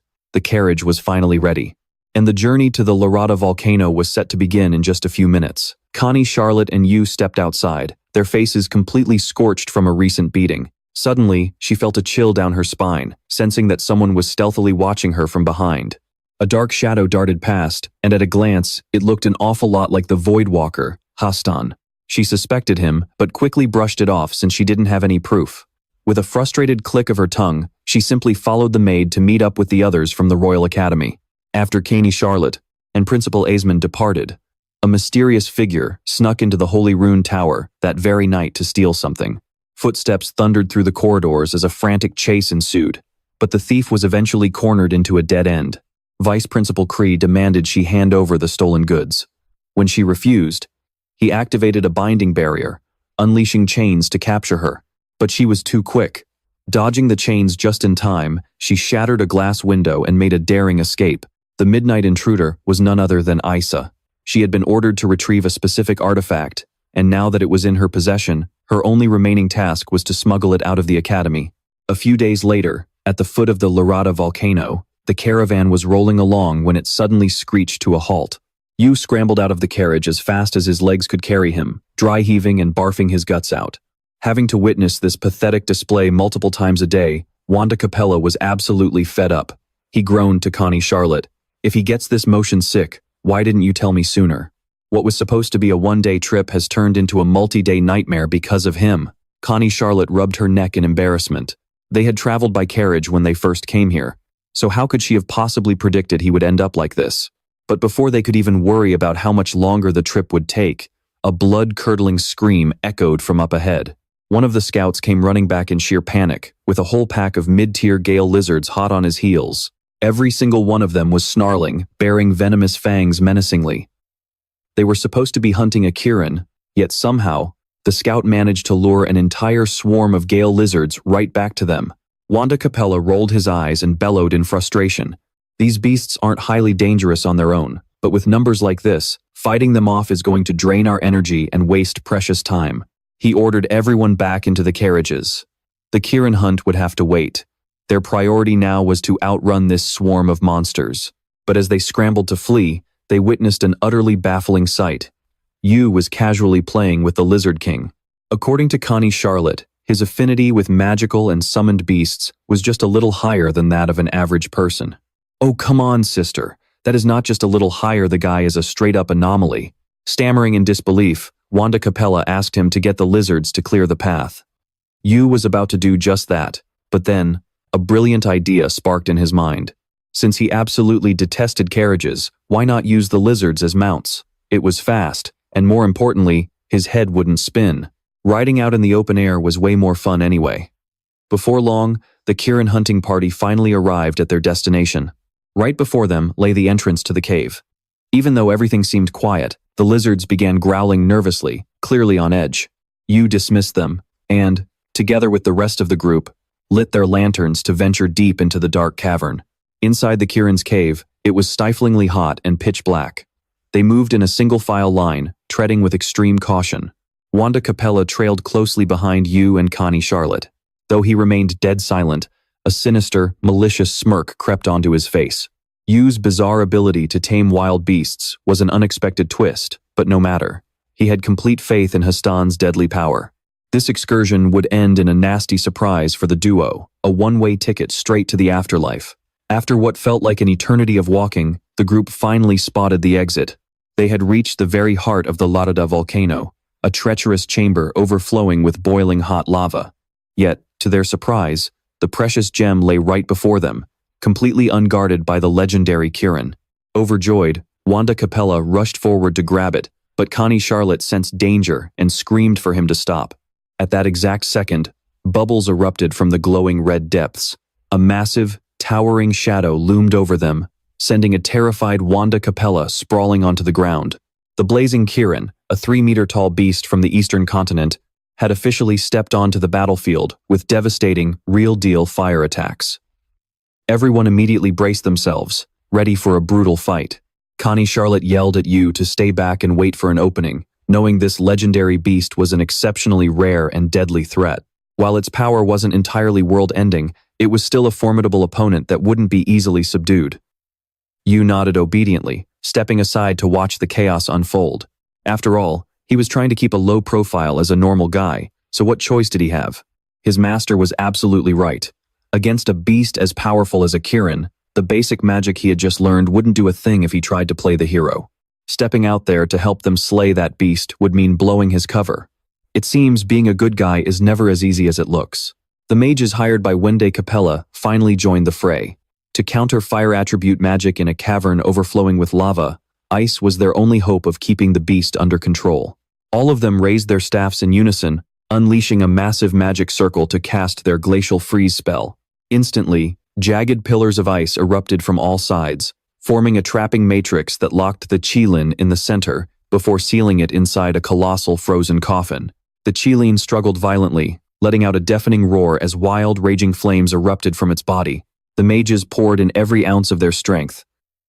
Yet they couldn't hold it for long before the icy coffin shattered, letting loose a massive torrent of fire. Shards of ice exploded in all directions, slamming brutally into the surrounding mages. Just a single Qilin was more than enough to break their entire formation. Enraged by the humans' attack, the beast bared its fangs and claws, charging forward in a blind fury for revenge. Terrified by the rampaging monster, the hired mages panicked and scattered in all directions. Just when they thought they would become the Qili's next meal, Charlotte Kier made her entrance, wielding her scarlet flame sword to clash head-on with the beast. Her sharp blade collided with its solid horn, screeching with a sharp metallic grind. However, while an Eastern Qili's power wasn't quite as terrifying as an ice dragon's, it was still more than enough to put her on the defensive. The Qili's eyes burned with fierce defiance. It roared, unleashing a burst of raw power that sent Charlotte Kier flying back. Amidst the chaotic clash between both sides, the precious gem was dislodged from its pedestal and rolled right toward the edge of the cliff. Every single eye locked onto the rolling treasure, their faces painted with the exact same expression of sheer panic. They all thought it would plunge straight into the bubbling lava pool below, but then Yu swept in out of nowhere like an absolute god. He dashed forward, snatched the treasure, and leaped off empty air, landing safely back on solid ground right in front of their gaping faces. In this very place, he was likely the only one who truly knew what he was holding. Yu told them they had been completely wrong from the very start, mistakenly believing it was just some valuable precious gem. But before he could even explain, he sensed countless writhing tentacles lunging at him from behind. Yu forcefully shoved Charlotte Kier out of harm's way, but he couldn't dodge in time, and was wrapped up tight like a cocoon before being dragged into a strange black vortex. By the time she realized what had happened, Yu and the gem were already gone, swallowed by the darkness. Even the mighty Qilin couldn't escape the tentacles, ending up bound and suspended helplessly in midair. Seeing his chance, Wende Capella finally ordered all the mages to launch a coordinated attack. The moment he gave the command, a barrage of sharp ice spikes rained down, impaling the bound Qilin relentlessly. The Qilin didn't last long, finally going down in a way that was completely different from what she had originally planned. Charlotte Kier marched straight up to Wende Capella, demanding to know why he had targeted her apprentice. Now that the cards were on the table, Wende Capella openly admitted he was the mastermind behind the entire setup. He bitterly blamed her for rejecting his feelings and breaking off their marriage alliance, which had utterly humiliated him at the magic exchange meeting. The Capella family had been oppressed by Principal Aesmond for far too long, and today, he had invited Hastan here to settle all their grudges, once and for all. Realizing the truth, Charlotte Kier's anger flared as she made herself perfectly clear. If her apprentice suffered even a single scratch, not a single soul standing there would escape her wrath. That was when the true threat finally showed his face. Hastan stepped out of the black vortex, mockingly sneering that you must have already become dinner for the Lord of the Void inside the domain, so she had better give up all hope. Those cruel words hit her like a physical shockwave, making it incredibly hard for Charlotte Kier to keep her composure. It was bad enough that this competitor crashed the party to steal their glory, but daring to lay a finger on her apprentice was unforgivable. Charlotte shrieked, "Then you will pay for it with your life." With that, she unleashed a powerful slash, sending a torrent of high-tier fire magic straight toward him. Hastan didn't even flinch. He calmly raised his hand, conjuring the Void Gate to block her incoming strike. While Charlotte Kier was one of the 4 pillar mages of the Empire, he was one of the 4 great magic trump cards, and his power was just a cut above hers. The raging flames were completely swallowed by the void, and capitalizing on her brief moment of distraction, he flung them right back at her like a mirror, reflecting her own attack. Being attacked by her own signature move was something Charlotte Kier never saw coming. She desperately leaped backward to dodge, but she still couldn't escape the devastating blast, taking some heavy damage. Hastan looked down at her as she panted heavily, her body covered in soot and dust. He sneered, "Void magic exists far beyond the basic elements. No matter how high tier your Scarlet Flame Sword is, you will never be able to counter it." Forced into another one-on-one battle and completely isolated, Charlotte Kier grit her teeth in hatred, staring down the malicious crowd before her. Her eyes suddenly caught sight of the Qilin pinned to the embankment by the ice spikes, and she knew she only had one shot at this. So, she immediately risked her life and ran straight toward it. Wanda Capella shrieked, "Lord Void, she wants to use the Kirin's blood to awaken her magic talent. We have to stop her, fast." Hastan wasn't in any rush, though. He didn't buy into the rumors. The blood of this beast was highly toxic. If she drank it, forget about awakening, she'd probably end up 6 feet under instead. Meanwhile, and as soon as Connie Charlotte reached it, she cupped her hands to catch the Kirin's blood and gulped it down. But she never expected the liquid to be burning hot. It felt exactly like molten volcanic lava. Her mouth blistered, her throat burned, and her entire insides felt like they were on fire. The The pain was beyond imagining, and Connie Charlotte writhed on the ground, screaming in sheer agony. Seeing this, Hastan only grew more amused.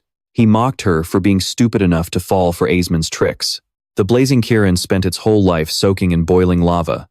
Drinking its raw blood meant her body would eventually burn to ash, leaving absolutely nothing behind.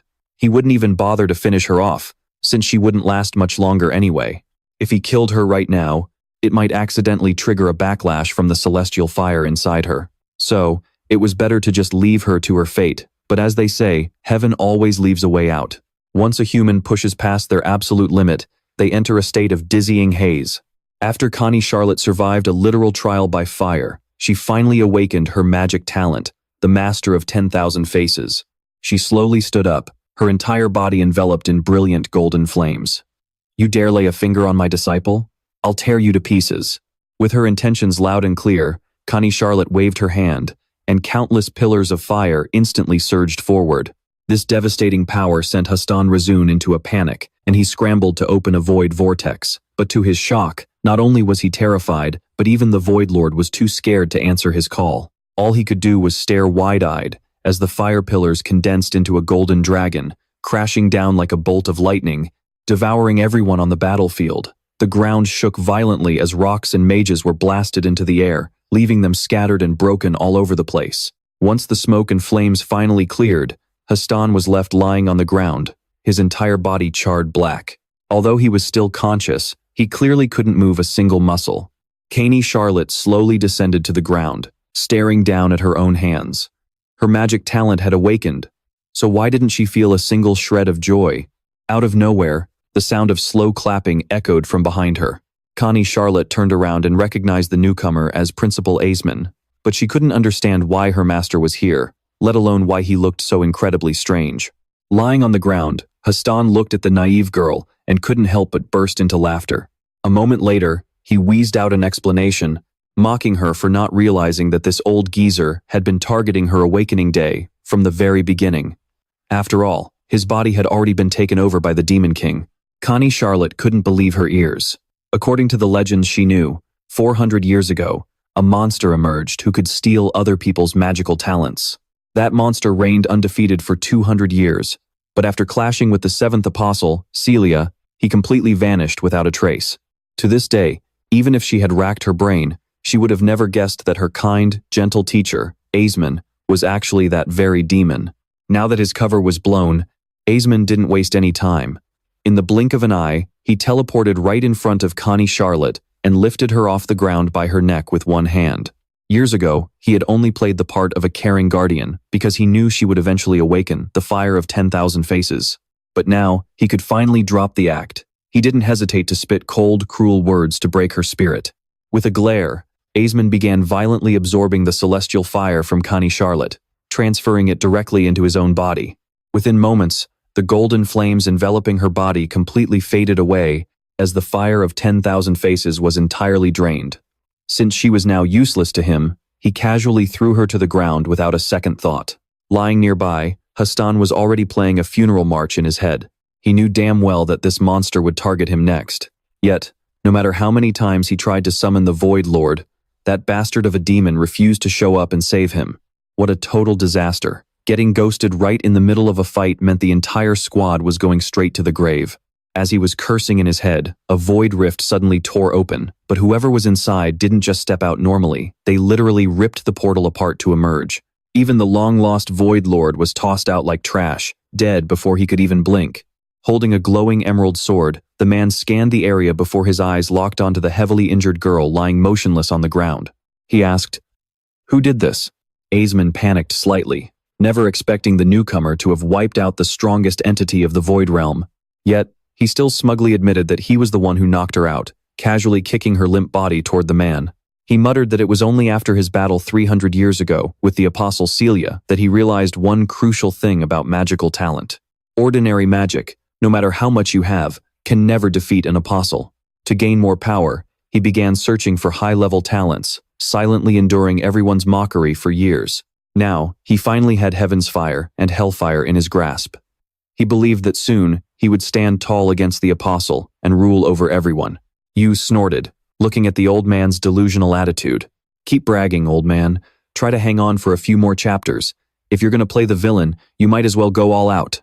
He unleashed the fire of 10,000 flames, sending a massive wave of magic fire to swallow up the survivors. But to you, this high-level spell was nothing. With a single swing of his sword, he sliced the wave of fire in half, effortlessly played with the flames, and threw them all down into the lava pit below. He was just a young man who didn't even belong to the Bolé family, yet he could easily wield the divine sword. Asmund couldn't fathom his identity. Who on earth was this guy to be so powerful? You smirked and teased, "Why don't you take a guess? Get it right, and I might just give you a reward." The moment the words left his mouth, Yu lunged forward. Although slightly rattled, Asmund managed to keep his cool. He stamped his foot, activating a magic circle that summoned the surrounding rocks. The earth rose up and crashed down on Yu, attempting to trap him inside. Yu gripped the azure blade, Winnis, and delivered a swift slash, followed by a barrage of devastating strikes that shattered the solid stone wall. He then seized the opening to send a massive shockwave of sword energy straight at Asmund.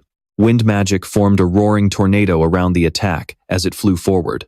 Asmund hastily put up a defensive barrier, another stolen talent that he had always prided as an impenetrable defense. But Yu showed no signs of stopping. He closed the distance, cheerfully delivering a spine-chilling remark. "Oh, I forgot to mention. When an elder asks you a question and you don't answer, you get punished. It was only fair, considering he had lived so long that he couldn't even remember his actual age anymore. Calling himself an elder definitely wasn't a stretch, nor was it bullying the old man. Brandishing Winnis, Yu unleashed an endless stream of sword energy against Asmund's barrier.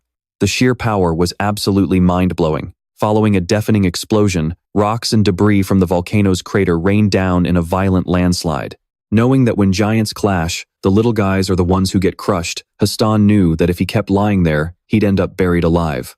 Seizing the chaos, he scrambled to his feet, and after a painful struggle, dragged his battered body away. As he limped past Wanda Capella, he muttered a few curses, blaming the greedy bastard for not doing his research first. With those two monsters clashing, his life was on the line regardless of who won. He knew his best option was to get the hell out of there. Meanwhile, things weren't looking good for Asmund at all. Yu was just too strong. Asmund's barrier shattered under the pressure, and the impact left him covered in deep cuts and bruises. Yu glared at the old man, demanding that he return the stolen magic talent to his master.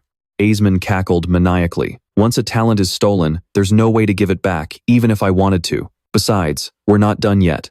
What's the rush?" With that, he crushed the glass vial containing the hellfire. Purple flames instantly erupted, covering Asmund's body. In a split second, the tiny spark exploded into a raging, roaring inferno. Glancing at the unconscious bodies scattered nearby, he channeled his mana to direct the flames toward them. Hellfire wasn't an ordinary magical element, and its destructive heat was off the charts. In an instant, the dead mages and bystanders were reduced to ashes. This was Asmund's first time unleashing the hellfire. Witnessing its terrifying power, Asmund's face twisted into a mix of shock and pure sadistic delight. The massive flames rapidly spread, surging straight toward Yu. Sensing the danger, Sylph immediately materialized and erected a gale barrier to block the onslaught. As a spirit sword and not a human, she wasn't easily affected by the flames. However, there was no telling how long her defense would hold. "Winnis, get Kerr Charlotte out of here," Yu ordered. But out of sheer loyalty to the man she saw as her world, Winnis flatly refused to leave. Her duty was to protect her master. Having no other choice, Yu stepped closer, looking as relaxed as if he were watching a movie. He told her to follow orders and get them out, assuring her that these pathetic sparks were nothing to him. Winnis looked up at her master. Deciding that whatever a handsome man says must be right, she immediately nodded and obeyed. Asmund didn't care and simply let them flee. With his newfound power, they were nothing more than bothersome insects to him. He figured once he finished off Yu, he could easily hunt them down and clean up the mess. But as they say, pride comes before a fall. The hellfire, the very source of his arrogant, center-of-the-universe pride, couldn't even singe a single hair on Yu. In fact, the flames gathered in Yu's hand, flickering and dancing as if they had finally returned to their rightful master. He froze for several seconds, unable to believe what was unfolding right before his eyes. A guy who could control hellfire, but whose power was way too weak compared to a real apostle. No matter how hard he racked his brain, he couldn't fathom what kind of monster this guy was to be so ridiculously powerful. But as luck would have it, having run into an enemy who also controlled hellfire, there was only one way to turn the tables now. and that was to strip the power from that old fox, Aesman. Having made up his mind, he immediately used his heaven-sent stealing ability. But what the old man actually saw was only the first layer of Yu's sealed power. His true identity instantly became the old man's worst nightmare. Having run all over the place just to avoid the apostles, only to end up running straight into a real one, Yu, showing his true nature, stared down the man in front of him, and after a moment, he spoke. "Since you want my power so badly, I might as well just give it to you. First seal, release, surprise, old man. That's what you get for trying to steal and copy my power." He unleashed his limited edition hellfire to show the old man what real power looks like. An apostle's hellfire is no joke. It blasted right into him, and though it roared violently, it didn't cause his body any pain. In the blink of an eye, there was no trace of the old man Aesman left on the ground. As for Yu's true identity, for now, only heaven, earth, and the viewers know. Now that everything here has been taken care of, he is about to leave when he happens to spot a poor Qilin lying on the bank. Unable to just walk away, Yu approaches and helps free it from the ice pillars pinning its body down. He then takes out the rumored treasure orb and says, "During the fight earlier, you didn't unleash your full power because you were afraid of hurting your baby, right?" With that, he returns the egg to the mother Qilin. However, the magical beast is gravely wounded and knows she won't last much longer, so she gently nudges the egg back toward him with her head. Even though she didn't utter a single word, he understood. Yu gently strokes the mother Qilin, telling her that since the eggshell is stained with an apostle's aura, he will personally watch over it from now on. Understanding his words, the mother Qilin gives a soft, relieved growl, closes her eyes, and takes her final breath, letting go of life. Yu stands up and slowly walks toward the cave's exit, leaving behind the shattered cliffs, as erupting lava slowly swallows everything in a sea of red. Outside, Shin has been waiting, worried, sick, and is absolutely thrilled to see her master return safe and sound. Knowing they can't stay here long, and with Charlotte still unconscious, Yu tells Shin they need to get out of there immediately. He then bends down and picks Charlotte up in his arms.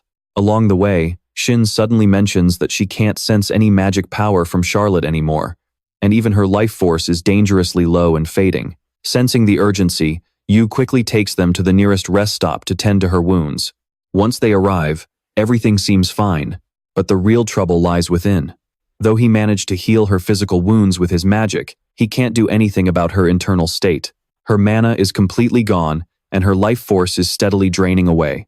If this keeps up, he's worried his master is going to kick the bucket soon. Suddenly, Shin breaks the gloomy silence. "Master, don't you still have the mana that Master Charlotte transferred to you earlier?" According to a book she once swiped from somewhere, since the recipient is unconscious, transferring mana through a magic crest is impossible. So, the most effective method right now is direct contact, mouth to mouth, acting as a bridge to transfer mana from one person to another. Hearing this, Yu quickly tells Shin to shut up. She is talking so casually, but he is completely losing his mind. He has been single forever. Aside from eating, his lips have never even touched anyone's cheek, let alone kiss them. How is he supposed to handle a real kiss? Shin pouts her lips in pure disgust. Right now, what Charlotte needs most is to restore her mana. If they don't act fast, her body will regress to that of an ordinary human, and after that, no amount of magic will be able to save her. Yu takes a deep breath and composes himself. He understands the stakes now. Shin is right. While her life isn't in immediate danger, if a powerful mage is reduced to a normal human, she probably wouldn't be able to live with it. Shin gives a sweet smile and quietly slips out of the room. Now, only the two of them are left in the room. He props Charlotte up, pushes his hesitation aside, and begins transferring the mana back to her. Some peaceful time passes. After a long sleep, Charlotte finally opens her eyes, still a bit groggy. As soon as her vision clears, she is greeted by an incredibly familiar face. Before anyone knows what happens next, Shin suddenly hears her master let out a blood-curdling scream from outside the room. She quickly bursts through the door, only to find Yu groaning on the floor, clutching his head, while Charlotte, with her notoriously fiery temper, is sitting on the bed with her fist raised high. "So, what actually happened after I passed out?" Charlotte asks, resting on the bed as they get back to business. When asked what happened next, Hugh launched into a 2,000-word speech full of absolute nonsense. He claimed that after escaping the black vortex, he saw Aesman and an injured platinum-haired mage tearing into each other. Outmatched and cornered, the old man ran out of luck when the cliff collapsed, sending him plunging straight into a pit of molten lava to his death. He ignored the two of them, waited for the perfect moment, and got her and Sinf out of there. By the time the volcano erupted and the cave mouth collapsed, no one else had made it out. Story over. Charlotte nodded along to Hugh's tale, though she couldn't help but feel their deaths were incredibly lame. 3. But whatever, after all his master planning, his time was just up. It is what it is, best to just let the past go. Seeing her complexion looking much better, Hugh asked how her recovery was coming along. Charlotte remained silent. Even though a decent amount of mana had been transferred into her, she was nowhere near her peak. Right now, she could barely pull off basic spells, so how was she supposed to fight any monsters? After a long silence, Charlotte finally spoke up. Hugh, take Sinf and go. Confused, his face stiffened instantly as he frantically demanded to know why. Charlotte explained that it wouldn't be long before the other families found out Asmon and Wanda Capella were dead. One was the top mage of the Fram Empire, while the other belonged to the Capella family, who controlled the Empire's economy and medicine supply. Things were going to change fast. With her mana currently weaker than an intermediate mage, he would be in grave danger if he stayed by her side. Despite pouring her heart out to convince him, she was flatly rejected. Charlotte snapped, telling him to use his brain. Asmon was gone, but the Powerline family was still salty about the Green Sinf and wouldn't let them off easily. On top of that, the Isis family has been spying on them in the shadows. Surrounded by enemies at every turn, even breathing was going to feel like a struggle. He knew all this, but didn't care. In such a critical moment, if they couldn't run together, then they would just face it together. No big deal. Besides, as her direct disciple and fiancé, there was no way he could just abandon her and run. Sinf nodded in agreement. He was the master, and where the master went, Sinf followed, fully dedicated to staying and helping her. Charlotte was deeply touched by their words, but she still put on a tough act and snapped, "If anything goes wrong, don't expect me to save you." Satisfied, Hugh nodded repeatedly, then pulled out the Kirin egg and said, "This isn't some precious gem like the rumors say. The Kirin risked its life to protect it, simply because this is its baby." Suddenly, Sinf chimed in, asking, "Master, have you named it yet?" Hearing Sinf's question, Hugh realized he had only ever referred to the thing in his hand as a Kirin egg. Since they had some downtime, they kicked off their very first official naming ceremony. "Let's call it Iron Egg." The moment Hugh said this, the egg immediately gave him a massive thumbs down. Even though the creature in his hands hadn't hatched yet, it was fully capable of expressing joy, anger, and sadness. It literally burst into flames as its way of saying no. Hugh let out a yell from the burn, quickly trying to come up with a cooler, more badass name. But to the egg, Second Pillar was still an incredibly tacky name, causing it to spit fire even harder. Under the cover of night, Hastan dragged his battered, pathetic self back home. When the battle broke out, he had managed to use his void domain in the nick of time to teleport away, narrowly escaping Asmon's fate. Poor Wanda Capella had met a tragic end. Even though he had lost a massive business partner, he could at least sell the hot scoop to make some quick cash from the press. After all, the fortune teller at the start of the year had split open a beetle nut and told him he was destined for wealth and success this year. A week later, news of Wanda Capella's death at Larada Volcano was plastered all over the front pages. Charlotte knew exactly who leaked the info to the press, none other than Hastan, though she couldn't figure out why he kept quiet about Asmon. Still, it worked in their favor. For now, they were safe and flying under the radar of the other families. Charlotte set the newspaper down and warned Sinf, who was sitting nearby, to stay alert. To the outside world, this unhatched little flame was still a priceless treasure, so it was best to keep it hidden out of sight. Suddenly remembering that Hugh had been missing in action all morning, she turned to ask Sinf about her master. That was how she found out he had gone out to look around and pick up some ingredients for potion making. While the two of them were convinced he was out doing big things, oh boy, our tough guy was actually wandering the streets checking out girls to treat his eyes. So much for being the cool protagonist. Now, he was right back to his usual womanizing self.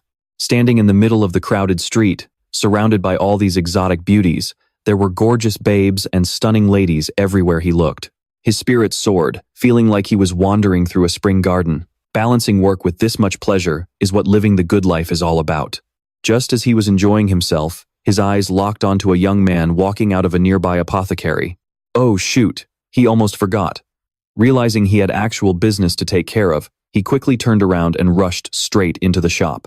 The little bell chimed as he walked through the door. He was greeted by the customer service smile of a gorgeous shop owner who welcomed him warmly, asking what he was looking to buy today. She boasted that her shop carried a wide variety of items, though stock was always limited and bulk orders were out of the question. Hugh found her pitch a bit overwhelming. He told her he was looking for some medicinal ingredients to brew some medicine, though they were rather hard to find. She laughed it off, boldly bragging that her shop had the largest inventory in the entire empire, so there was no way she wouldn't have what he needed. But after talking a big game, the moment her eyes hit the list of ingredients written on his paper, her face went completely pale, and she started stuttering. These things existed in the world, sure, but definitely not in her shop. They were incredibly rare items that you couldn't buy even if you offered 1,000 gold coins. Seriously, bro, trying to buy 1,000-year-old ginseng at a local vegetable stand is a great way to get slapped by the shopkeepers. How on earth is anyone supposed to sell you stuff like that? Left with no choice, the shop owner forced a strained smile, bowed her head, and admitted she didn't carry those ingredients. At first, Hugh thought he'd quickly grab everything he needed and use his free time to hit on some girls. Who would have thought that the plants he considered common weeds back home would be so incredibly rare in this world? While he stood there in silence, wondering where to look next, the girl's eyes suddenly lit up. She had just spotted the spatial ring on his finger, which was embedded with a high-grade magic stone. With a premium item like that, its owner had to be absolutely loaded. There was no way she was wrong about this. She quickly caught up to him and suggested he check out the annual black market auction. She explained that they sold everything there, from high-grade weapons and elf slaves to rare herbs and magical powders. With her sales pitch complete, she immediately whipped out an admission ticket and sold it to him for 100 gold coins.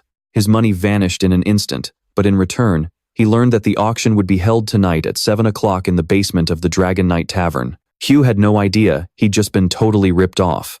The moment he turned his back to leave, the sweet smile on her face completely vanished.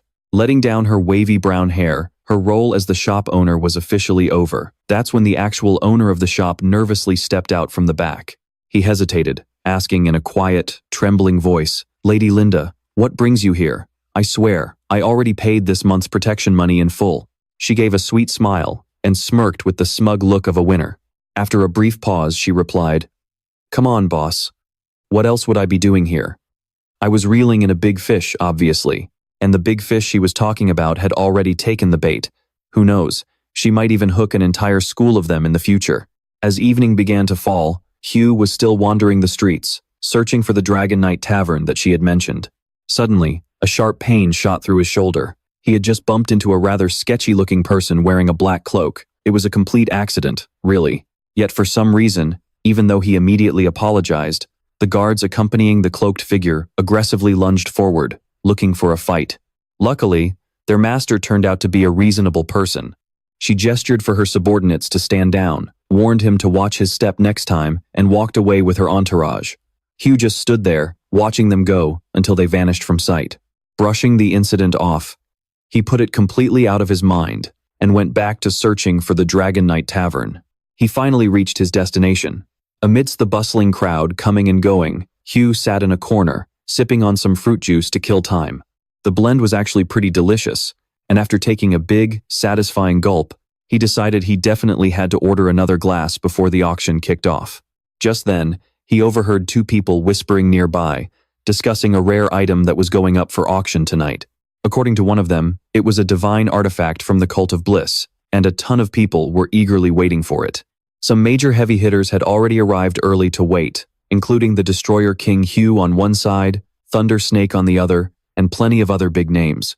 Hugh had no clue who those people were, but hearing how shocked the other guy sounded was enough to tell him how insanely valuable this item must be. He stopped eavesdropping and went back to sipping his unbelievably delicious juice. As he was enjoying his drink, a girl walked up to him. Without a hint of shyness, she intentionally pressed her ample chest right against him and casually struck up a conversation. It was the same girl who had sold him the admission ticket earlier. Introducing herself as Linda, she offered to be his personal guide for the night. Needless to say, our resident simp fell for it instantly. Blushing hard, he nodded like crazy. I mean, she was gorgeous, so he'd basically agree to whatever she wanted anyway. At exactly 7 p.m., the auction finally kicked off. The entire hall was packed to the brim. There wasn't a single empty seat left. Looking around, Hu turned to the girl sitting right next to him and asked, "Since this is an illegal market, aren't they worried about getting caught with such a massive crowd?" Linda couldn't help but chuckle at his incredibly naive question. An underground operation like this obviously has someone powerful pulling the strings from the shadows. The hosts of this auction are all from the Snake Clan, and around here, they are the most powerful family. No one would dare mess with them. Not to mention, the people trading in this night market are far from saints. Anyone thinking of shutting this place down would have to think twice. Just then, the spotlight focused right on the center of the stage, illuminating a man in a sleek suit. He was the host for tonight's auction. After giving his standard opening remarks, he unveiled the first item inside a glass case carried by an assistant. It was a demon's arm, capable of summoning demons or casting curses. The starting bid was 50,000 gold. Naturally, bids started flying in immediately. Linda excitedly advised Hu that since they rarely got to attend an event like this, he shouldn't be stingy and miss out on some rare treasures. But to her dismay, a hairpin excavated from a 1,000-year-old ancient tomb was completely dismissed by him as bringing bad luck. Next, a precious ring left behind from Skyvoid City was rejected for some ridiculous reason. One by one, every single item was completely ignored by the guy beside her. Thoroughly annoyed, Linda stopped pitching to him. Right then and there, a different plan began to take shape in her mind. If he ended up not buying anything by the end of the night, she would simply steal that expensive ring of his for herself. After several intense rounds of bidding, the room fell into a tense silence. The grand finale item everyone had been waiting for was finally brought out. The velvet cover was slowly pulled back, revealing two legendary treasures, the Ice Jade Bracelet and the Lotus of Rebirth, with a staggering starting bid of 2 million gold coins. Without hesitation, Hu, the Destroyer King, was the first to stand up, bidding 3 million. Immediately, other hands shot up, rapidly driving the price higher and higher. Just as Linda started thinking she had misjudged him, and that Hu was just an ordinary guy, with nothing to his name but a fancy ring, Hu suddenly stood straight up. With ultimate composure, he shouted an astronomical price that instantly silenced the entire crowd. 10 million? That's right, 10 million gold. The moment the words left his mouth, the entire hall erupted into a frenzy of shocked whispers. Sweat dripped down the host's face as he raised his wooden gavel to finalize the deal. But suddenly, a voice from the other side called out a counterbid. 13 million. A jaw-dropping price tag that made everyone's heart skip a beat at how absurdly wealthy this bidder was. Hu quickly recognized the bidder as the bodyguard from earlier, and the mysterious girl in the black cloak was right beside him. It looked like they had come to this auction for the exact same two treasures. Little did they know, Hu had more than half of the Capella family fortune in his possession. He was basically a walking cheat code, and this was a battle he was absolutely guaranteed to win. Hu secured the two items by tripling the bid on the spot, backed by his S-Class Void Ring, which was embedded with max-level magic. Hearing this, the crowd's faces completely paled. Pushing the stakes this high was just insane. Nobody else could even dream of competing. The bodyguard turned to ask his mistress if they should keep bidding, but she simply shook her head. From what she could gather, his goal was exactly the same as hers. On top of that, since he could throw around such crazy numbers without even blinking, he definitely had plenty of cash left to burn. For now, it was best to lay low, watch his next move, and wait for the perfect opportunity to strike. With no other bidders left to challenge him, the auction was settled. The host politely requested that Hu follow him backstage shortly after to finalize the transaction. Watching from the stands, Linda was absolutely thrilled. She planned to use this chance to act as his guide, hoping to find an opening and steal the treasures for herself. But unexpectedly, Hu was in such a rush to leave that he leaped straight down toward the auctioneer. Panicked, Linda screamed for him to stop, but her warning came too late. Being a newcomer, Hu had absolutely no idea about the dark rules of this underground arena. Once an auction was underway, any buyer who stepped onto the stage was deemed a rule breaker. Not only would the buyer still have to pay the full price, but anyone in the entire auction hall was now legally allowed to kill them and steal the goods. Sensing an easy prey, a mob of greedy fighters immediately seized the moment. As they rushed forward, Hu, the Destroyer King, quickly unleashed a barrage of fireballs to isolate the treasures. Successfully reaching the stage, one of the greedy thieves grinned like a madman, thinking the treasures were finally his. But suddenly, the room's temperature plunged below zero, and the ground turned to solid ice. In the blink of an eye, his entire body was frozen solid, turning him into a statue. The other thieves met the exact same fate. Wherever the black-cloaked girl stepped, a bone-chilling frost erupted, freezing everything in her path. Once she had frozen everyone who dared to lay a hand on her prize, she slowly pulled back her hood, revealing a breathtakingly beautiful face with a cold, mesmerizing aura. Her name was Marina Isis, daughter of General Isis, one of the Empire's ace mages, known to the world as the Ice Duchess. Marina boldly stepped forward and opened the glass case, ready to snatch the treasure. But out of nowhere, a hand clamped tightly around her wrist. It was you, and he bluntly told her that touching other people's stuff without permission was totally uncool. No work, no reward. Did she really think she could just get things for free? Where did this guy even come from? And why is he acting so casual? Marina froze in shock for a few seconds before quickly pulling her hand back. Meanwhile, Yu had already snatched the item and was casually telling the auction host that he'd be taking it with him now. Marina had been waiting in ambush for so long, desperate for a chance to grab the Frost Jade bracelet to boost her magic power, yet he snatched it right out from under her nose. Furious and refusing to back down, she immediately unleashed her magic, casting her ultimate spell, Ice Prison. True to its name, the temperature plummeted in an instant, plunging the entire hall into a freezing chill. The crowd who had come to the black market auction realized things were going south and scrambled to escape. Even the guys in the group of Yu, the King of Destruction, wanted to follow the crowd out, only to find their path blocked by a thick wall of ice. She had used her magic to trap everyone inside her frozen fortress, before stepping up to Yu and declaring that he'd be stuck here for the next hour, unable to go anywhere. He was in a rush to get back, yet these sticky-fingered thieves just had to get in his way. Yu swiftly snatched a sword from a bystander without him even realizing. "You want to block me? Then I'll just tear this pathetic prison to pieces." Vajrastan looked down on him for holding a cheap iron sword. He slammed his fists onto the ground to show off his strength and charged straight at Yu like a madman. Desperate to get home and brew some medicine for his master, Yu decided to undo his first seal, releasing a fraction of his true power. As Vajrastan charged like a raging bull, Yu gripped his sword tightly and unleashed a massive slash right at him. Flowers fall before the Buddha, all things fall silent. Before the infinite apostle, anyone who dares stand in his way must die. With a single strike, a massive section of the hall was instantly pulverized.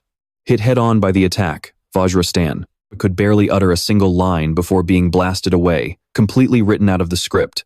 Yu stood there, perfectly calm as he spoke. "I'm in a hurry. Stop coming at me one by one, just all of you attack at once."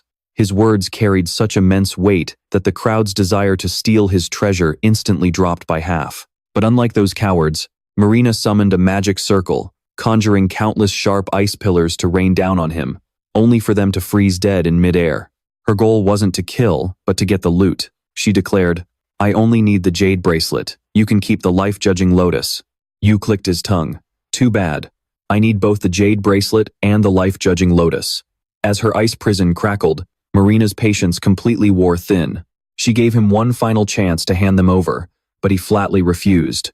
Having no other choice, she waved her hand, and countless razor-sharp ice pillars rained down on him. Yu didn't show a hint of fear. Without using much of his power, he simply cast basic fire magic he learned from Kerr, which was more than enough to shatter them all. Marina knew that attack wouldn't work on him, but that was fine. What she really needed was the explosion he would cause. She unleashed her second move, Ice Burial, sweeping through everything.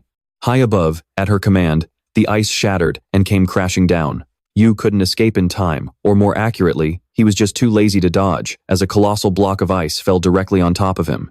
Boom! A massive explosion shook the entire hall, leaving the giant block of ice sitting heavily on the ground, sending out a nose-stinging wave of frost. All around, after being ravaged by the relentless storm of ice, the entire hall was left in complete ruins. Marina quickly ordered her subordinates to rush to the giant block of ice to search for the items. She hadn't seen the jade bracelet earlier, so she suspected he had hidden it in his spatial ring, which must have dropped somewhere. Suddenly, a voice spoke up from right behind her.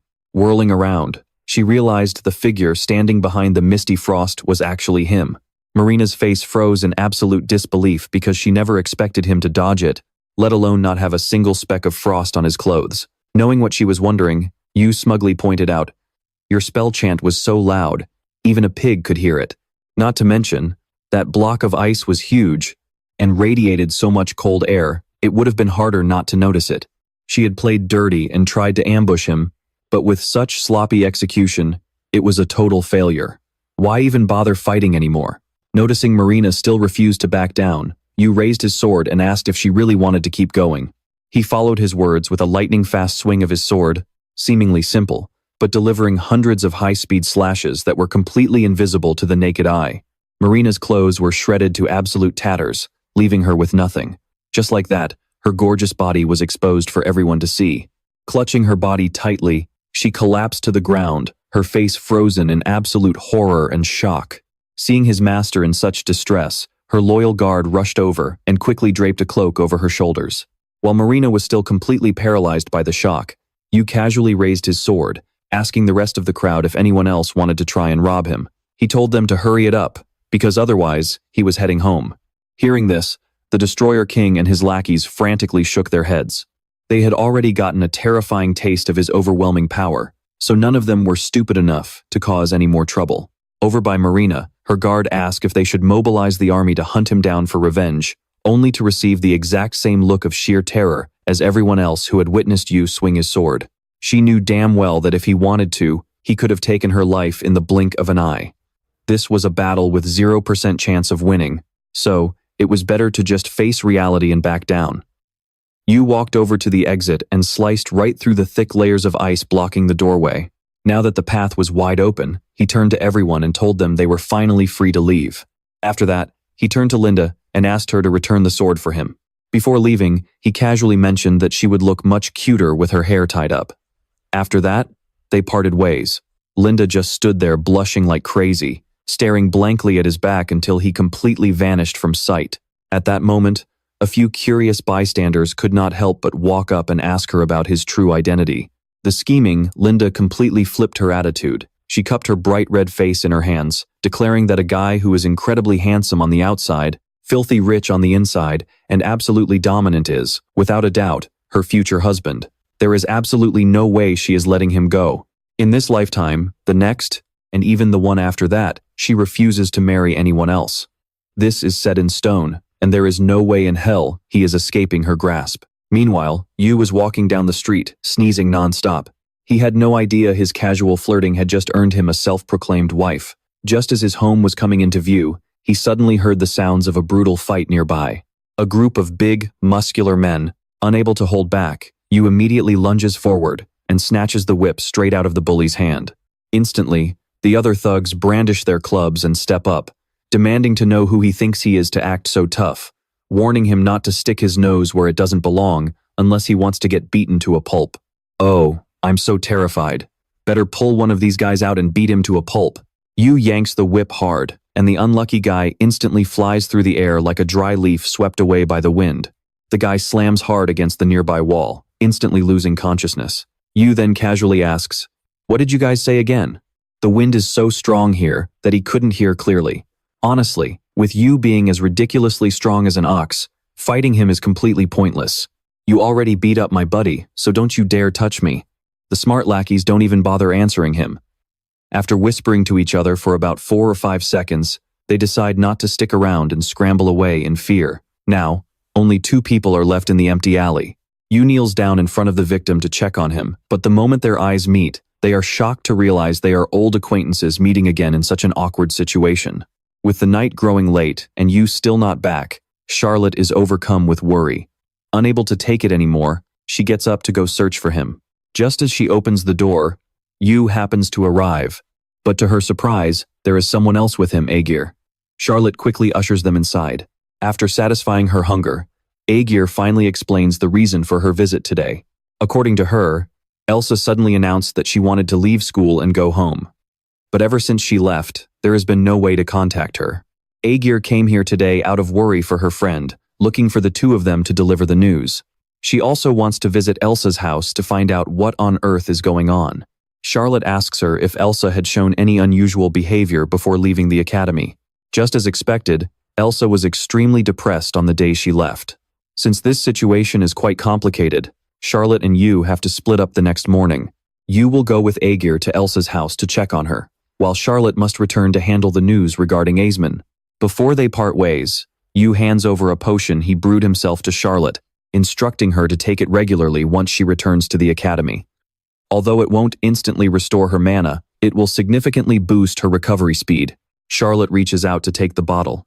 catching sight of Aegir playing with Sylph, she can't help but warn you to stay away from anyone connected to the three great families.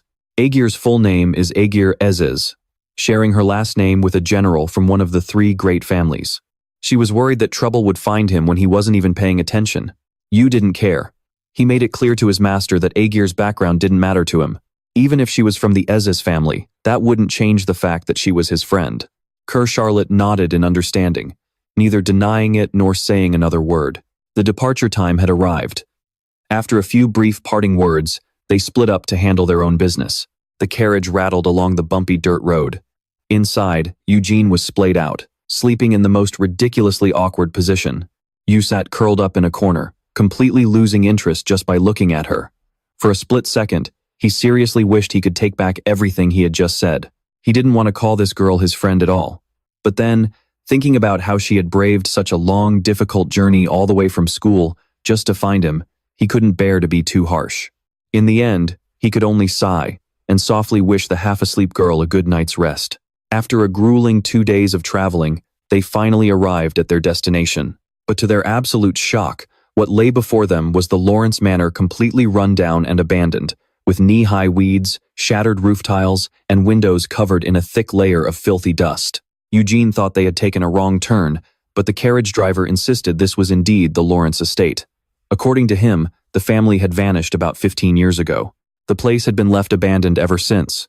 Yu and Eugene decided to head inside. The interior wasn't much better than the outside. 15 years of neglect had left the brick walls cracked and stained. The entire tower was hollow and cluttered with trash scattered all over the floor. Suddenly, something plummeted from above, giving Eugene a massive fright. When she walked over and pulled back the dusty cloth covering it, she realized it was a portrait of Isa's parents. Yu wasn't sure if the family had actually left, but over the next few days, the two of them would temporarily stay here to investigate what on earth had happened to the Lawrence Manor to leave it so deserted. Suddenly, as if remembering something, Eugene mentioned that before Isa left, she had asked her to give him something to make it easier for them to communicate. They headed to a local tavern to get some rest while they checked out what Isa had sent. Opening the wooden box, they found a spatial ring inside, which was engraved with a unique emblem. In the past, Eugene had visited the guild to gather information, but almost no one recognized the design on the ring. Oh, wow, isn't that the engraving from that count? Suddenly, the tavern owner spoke up, cutting through the quiet atmosphere. She thought about it for a moment and revealed that the owner of this ring was Count Theodore. He was a handsome, dashing count back in the day. She had seen that ring a few times while helping care for Lilith's sick husband. Lilith was, in fact, the mistress of the Lawrence Manor. However, she suspected Lilith hadn't gone missing at all, but had actually run off with the Count, taking her child with her. For a widow, raising a child on her own was no easy task. Finding a new man to lean on was probably the smartest choice she could make. Taking this cue, Yu asked for the Count's current whereabouts and learned that he was in the southeastern region of the Nanya Empire. However, she warned them that the Empire wasn't safe right now, as rumors were spreading that demons were running rampant all over the place. With that, the tavern owner went back to her work. Eugene then turned to Yu and asked him to teach her how to use battle chi. Hearing this term for the first time, Yu stared blankly and asked what that even was. Eugene had to explain that it was elemental mana, which, when combined with one's affinity for it and a bit of non-attribute mana, could unleash devastating power. Recalling the time he defeated Kyle, she looked at him with a mix of awe and suspicion, firmly believing he had used battle chi rather than his own raw strength. Don't tell me you don't even know what elemental magic is. Yu scratched his head with an incredibly awkward laugh, stammering that he was just testing her knowledge, before quickly changing the subject to avoid blowing his cover. Meanwhile, back at the Royal Academy, Charlotte spent hours tearing Aesmond's room apart, but she couldn't find a single item related to the apostles. Even the drawer sealed with a magic barrier showed signs of being pried open by someone. She absolutely could not let the news of Aesmond's death get out, or else the Empire would face an even greater threat. And the closest major event on the horizon was the Inter-Academy tournament. She couldn't help but worry whether Yu and Eugene would make it back in time to participate. Soon, 2 weeks flew by in the blink of an eye. As the carriage carrying Yu's group reached the heart of Nanya, they were met with a grim and gloomy atmosphere, with every single house tightly shut. The locals wandered the streets, looking completely drained and exhausted. Staring at the desolate scene, Eugene anxiously wondered out loud if they had come to the wrong place. Yu shook his head. There was no way the driver had lost his way. Still, seeing that even the local grocery stores were shuttered, something was definitely off. Just then, a bustling crowd ahead caught their attention, so they decided to stop the carriage and take a look, only to find out it was actually the guild. Eugene, the adventurer, eagerly rushed in to ask about Count Theodore, and as luck would have it, she had actually come to the right place. The girl gave a friendly smile and confirmed that Count Theodore was indeed here, but first, she wanted to know why they were looking for him. Eugene was about to say they wanted to ask about Isa, but before she could explain, Hugh covered her mouth and dragged her into a corner. He whispered to her that if Isa's mother had really remarried the Count, then the locals living near Lawrence Manor should have known about it. Instead, they all thought she had gone missing. This proved she did not want outsiders to know about this at all. After explaining this to Eugene, he turned back to the strange girl at the reception desk and claimed they had accidentally found the Count's ring on the road. They came today to return it to him, hoping they might score a little reward money along the way. The girl nodded understandingly and told them that the Count was currently on the outskirts. To get there, they had to cross the vast Nonia forest. However, some strange things had been happening lately, starting about 6 months ago. Monsters had been appearing in greater numbers, and rumors quickly spread that the demon clan was behind it. It was only recently that they finally confirmed actual traces of their presence. Although this was Count Theodore's territory, he had not lifted a finger to address the threat.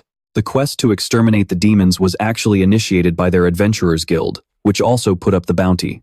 Speaking of which, she casually mentioned to the two of them that if they could slay a single demon, they would instantly receive a whopping 5 million gold coins. Well, talk about a golden opportunity.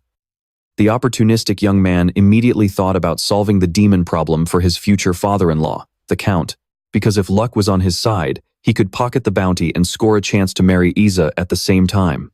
Eugene, however, still had her doubts, because as far as she knew, the demon clan had gone extinct a long time ago. How could they suddenly show up here? The girl did not know either. Today, the guild had sent out a hunting party of 100 men, but so far, not a single soul had returned. Hugh suddenly recalled that in the past, demons and humans had lived together for a long time, but certain events eventually sparked a war between them. The 10th apostle, Uman, sided with humanity, while the 12th apostle, Casper, aligned with the demons. With two friends facing each other on opposing front lines, the very first battle between the apostles erupted. After the dust settled, nobody knew where Uman and Casper had gone.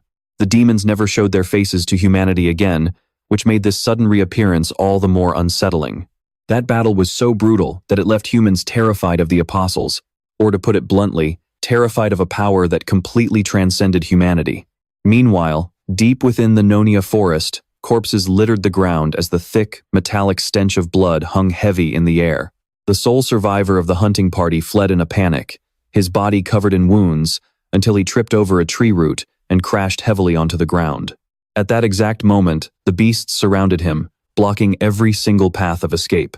He desperately begged for his life, but his pleas fell on deaf ears as a massive hand, with razor-sharp claws, swung down on him. Letting out an agonizing scream, he finally collapsed, lifeless, in a pool of his own blood.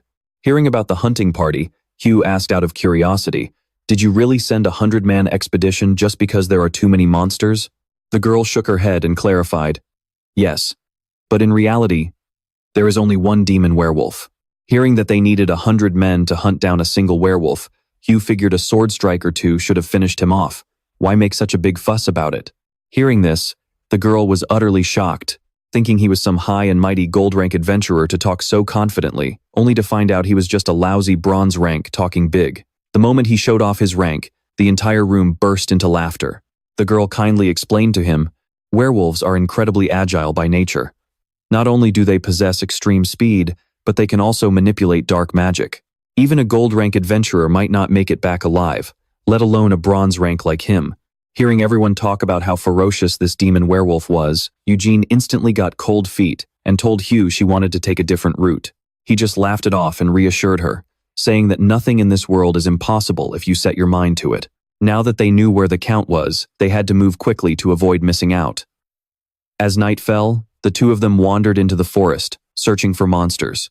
Eugene, being just an intermediate mage, knew her own limits and kept begging to go back.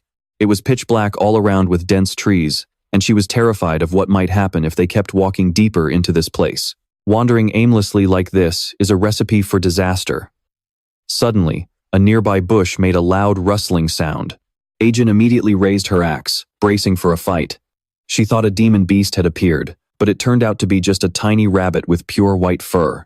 She let out a sigh of relief, realizing she'd been startled over nothing. But just as her guard went down, a real demon beast showed its face. A dark shadow leopard leaped out of the thicket, opening its jaw full of sharp fangs, ready to devour her on the spot. But Hugh noticed just in time, delivering a kick as heavy as a sledgehammer, right into its stomach. Hit by this devastating blow, the leopard collapsed instantly, writhing in pain and unable to move. This was a dark shadow leopard, a beast raised exclusively by the demon clan. It was only a decoy, because the moment it fell, the rest of the pack began emerging from the shadows. The rumored werewolf had finally shown himself. Standing over 2 meters tall and covered in thick fur, he growled, "Your skills aren't half bad, why not join us instead?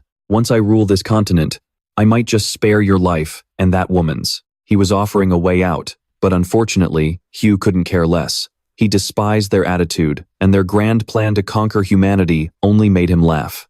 Furious at his arrogance, the werewolf didn't waste another second and ordered the dark shadow leopards to tear them apart. With cold hard cash practically waving in front of her eyes, Ajin gripped her axe tightly, and all her previous fear instantly vanished. Her entire body surged with intense magical power, and with just a few swift swings of her axe, she could slice them all to pieces. Holy crap! Seeing his precious pets dropping like flies, the werewolf finally realized he'd been completely lured out by these two. They had only played weak, hiding their presence, and were nothing like the pathetic adventurers he had slaughtered before. He roared in fury, "So you were just putting on a show to lure me out?" Little did he know, Hugh was about to rub salt in his wound by casually replying that he only played along for some quick entertainment. After all, taking him down would not only bag Hugh a sweet 5 million reward, but also give him a golden ticket to impress his future father-in-law. Missing out on an easy win like this would be a total waste.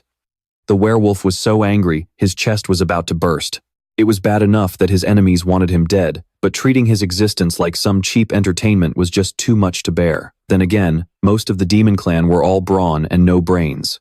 He lunged forward in a reckless attack, leaving himself completely wide open, and Hugh capitalized instantly, delivering a devastating kick to his stomach that sent him flying backward, spitting blood.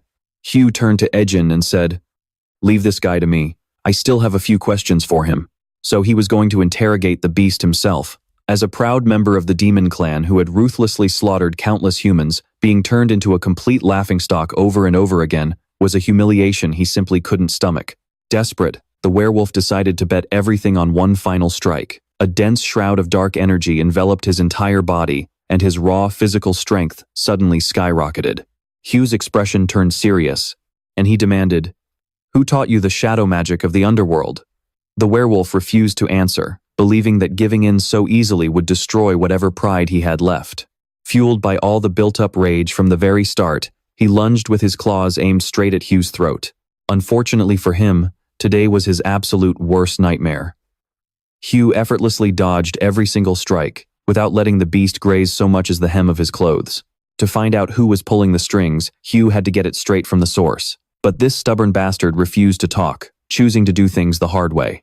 Hugh lost all patience for any more pointless bickering. He unsheathed his glowing green sword and unleashed a devastating, powerful slash straight at his enemy. The sheer pressure of the strike was overwhelming, and a brilliant green light erupted, illuminating the entire sky. Even a massive portion of the forest felt the shockwave as trees were leveled and crashed to the ground. The shadow magic he was trying to cast was completely blown away before it could even form, leaving him on his knees, trembling like a wet dog. Hugh stood right in front of him, pointing the tip of his sword at the beast's neck, and asked point blank, "Do you value your pride or your life?" At this point, if he didn't surrender, his head was as good as gone. Left with no choice, the werewolf confessed that under the Emperor's leadership, the demon clan was preparing to invade the human world once again. He was a scout sent ahead to test the waters. He originally thought humans were weaklings, intending to conquer this territory by himself before reporting back to the main army. He never expected to suffer such a humiliating defeat halfway through, ending up on his knees like this. He explained that after their great war with humanity, a powerful being had created a pocket dimension for the demon clan to take refuge. This person was the savior who saved the entire demon clan during their darkest hour, so even if he were threatened with death, he would never reveal their identity. Hugh immediately thought of a name, someone who would create a pocket dimension to protect both the demon clan and humanity. This action perfectly matched the personality of Apostle Uman. After all, with his supreme wisdom and countless skills, pulling off something like that wouldn't have been too difficult. Still, Hugh couldn't wrap his head around why the demon clan was being released to wage war on humanity once again. While he was lost in thought trying to piece it all together, he suddenly sensed that someone nearby had just opened a dimensional gate. That world might be where the demon race is hiding, but for some reason, the strange aura leaking out makes it feel as if absolutely nothing is inside. Hu walked up to the werewolf and asked him, if they wanted to notify others of the situation, wouldn't they have to open the dimensional gate, or at least have a messenger? Meaning, someone to bridge the two worlds, is that right? Seeing the demon submissively nod in agreement, Hu told him to lead the way to this messenger so he could pass a little message to their emperor. But before meeting the messenger, they had to pay a visit to Count Theodore first. Consulting the map, the group began following a narrow trail. Along the way, the werewolf overheard their destination and told Hu that was exactly where the messenger was staying. Ajin panicked, her suspicion rising. If Aisha was really there, then the ring she gave them might actually be a cry for help. Hu agreed with her. Teasing Ajin about her short legs, he swept her off her feet and used his insane speed to dash ahead of the pack. Before long, the tower appeared right before their eyes. But before they could make a move, a blonde-haired guy stepped out of the building. He told them his master already knew they were coming and had specifically ordered him to wait here and welcome them. Night fell over the towering cliffs, where massive waves crashed loudly against the rocks in the eerie silence. The blonde man spoke up. My lord wishes to invite everyone into the castle for a meeting. After you, please. Ajin whispered softly, Hu, could this be some kind of trap set by the messenger, as they followed the man? Hu replied dryly, hard to say. We were planning on going in anyway, so let's just see what kind of scheme they've cooked up. Ajin agreed. Fair point, let's do that. Once inside, the man turned back and said, please, follow me. My lord has been waiting for you. Suddenly, Hu seemed to sense something and snapped his head back. Ajin asked in a panic, what is it, Hu? He instantly shifted his posture, rubbing the back of his neck in frustration. Nothing. Just got a little startled. As the three of them kept walking, she grumbled, seriously? I thought it was actually something important. I smell something a bit off. But it's incredibly faint, almost not even there. The long staircase led them down toward some hidden chamber. On the wall hung a portrait of a handsome man with shoulder-length blonde hair. Reaching the end, the guide spoke up. My lord, the two guests have arrived. A voice echoed as the person set down a teacup. Very well, you may dismiss yourself. The man complied. Yes, my lord. Then, a woman's figure came into view. She stood up and greeted them warmly. Good evening, you two. The identity of this newcomer left both Hu and Ajin utterly stunned. Ajin couldn't help but gasp, Aisha! But the woman gently shook her head. No, dear, I am Aisha's mother. You may call me Lilith. Ajin's tense expression finally softened a bit. Ah, so she really did just remarry. She didn't actually go missing. Lilith stepped closer to Hu and purred. You must be the one who stole my daughter's heart. Ignoring her entirely, he asked coldly, where is Aisha right now? Instead of answering, she burst into laughter, casually wrapping her arm around his shoulder. Lilith pressed her body close to Hu, her voice dripping with playfulness. If you came here to take my daughter away, I'm afraid that's out of the question. But if you want to have some fun for a night, I can keep you company. As she spoke, Lilith was secretly casting a spell behind Hu's neck, thinking she had him in her grasp. But just seconds later, he saw right through her little game. Hu grabbed her wrist tightly and sneered. A succubus like you sure has a wide hunting ground. Hearing this, Ajin gasped. A succubus? But wait, isn't she Aisha's mother? What's going on? Is she the messenger? I am not the messenger, Lilith replied calmly. Lilith didn't seem surprised at all by his quick reaction. She simply smiled and asked, but I must admit, I'm curious. How did you realize I'm a succubus, Hu? Hu stared her down. You knew the exact moment we arrived at the castle gates, and you even invited us right in. Only high-level magic could sense our arrival from that distance, a skill ordinary mages don't possess. Lilith quickly defended herself, saying, well, I happen to be an exceptionally powerful mage. He pressed further. Then how do you explain your appearance? It hasn't aged a single day in over 10 years. You do realize humans are supposed to age, right? With a sigh, she pulled her hand out of his grip. Hu kept going, and the moment you tried to use charm magic on me, it completely confirmed my theory. Lilith listened to his deduction and smiled. Ah, I see. Well, you're not wrong. I am indeed a succubus, but Aisha really is my daughter. The only difference is that I'm a pure-blood succubus, while my daughter is a half-breed. She playfully praised Hu, adding with a wink, "Consider this a little reward for successfully resisting my charm spell. My daughter, Aisha, is in the last room at the end of the second floor." Hu turned to Ejin and said, "Ejin, let's go." But she waved her hand and refused. "I'll just wait here. Right now, you're the one Aisha wants to see the most. I'm not about to tag along and play third wheel." Wanting to be absolutely sure, Hu asked again, "Are you sure you want to wait out here alone?" Lilith chimed in to reassure him, "Relax, I won't do anything to her." The clock on the wall ticked quietly in the background as the night wore on. She added softly, "It is getting quite late, after all. I suggest you go visit her right away. She is about to fall asleep." Even though Yu had to leave, he was still worried about Ajin. He told her, "Be careful, okay? If anything happens, scream right away." Hearing this, her face turned bright red as she tried to shoo Yu away, muttering, "Yeah, I know." At that moment, Lilith's face showed an unexplainable sadness. Before he even appeared, Yu's voice echoed out, "Aisha, are you asleep yet?" He went upstairs, and seeing the door slightly open, he pushed it. It wasn't locked. Stepping inside, he saw a room filled with pink decor and typical girls' belongings. His face flushed bright red as he admired it in awe, whispering, "Wow, is this really a girl's room?" Suddenly, he felt a strange rush of excitement, not knowing what was coming over him. But before he could enjoy the feeling, he spotted something on the desk. It looked like a rose. He picked it up and thought, "Before I left for the magic tournament, I gave Aisha this very flower." Suddenly, the nearby door clicked open. Yu spun around in surprise, only to find Aisha stepping out, wearing nothing but a bath towel. Blushing intensely, Yu began to stammer. Aisha slowly walked out and asked, "What are you doing here?" Stunned by this dreamlike sight, he nervously tried to explain himself. Aisha, let me explain. I just got here, I didn't know you were showering, and it's not like I got excited just from stepping into your room." A gentle smile appeared on her face. Suddenly, a voice rang out, making Aisha flinch as her face darkened. "If our Lord finds out, he's going to be absolutely furious." Yu still tried to explain. "Right. I came with Ejin, she's downstairs, so maybe I should."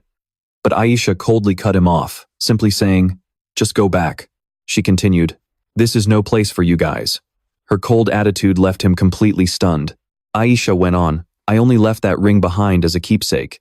I never expected you to come all this way because of it." He replied, "But you vanished without a trace after leaving school. We've been so worried about you." Aisha clenched her fists. "Vanished without a trace? Please," inwardly crying out, "just leave, I beg you." She forced herself to lie to him. "I'm about to marry a noble lord. Obviously, I won't be hanging around you guys anymore. Once that happens, I'll have more wealth and luxury than I could ever dream of." Though terrified of what lay ahead, her only wish was for him and Ejin to leave quickly, before something terrible happened. Yet, Yu couldn't take his eyes off the tears streaming down her face. Yu softly asked, "Then, why are you crying?" Hearing this, she thought to herself, "Am I crying?" But I tried so hard to hold it in. Yu had completely seen through her lie, but he only let out a quiet sigh. Gently wiping away the tear clinging to her cheek, he softly advised her, "If you want to fool others, you have to fool yourself first."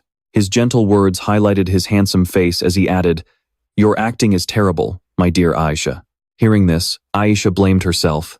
"It's all my fault. I shouldn't have let Ajin bring that ring to you. If I hadn't, you wouldn't have come here.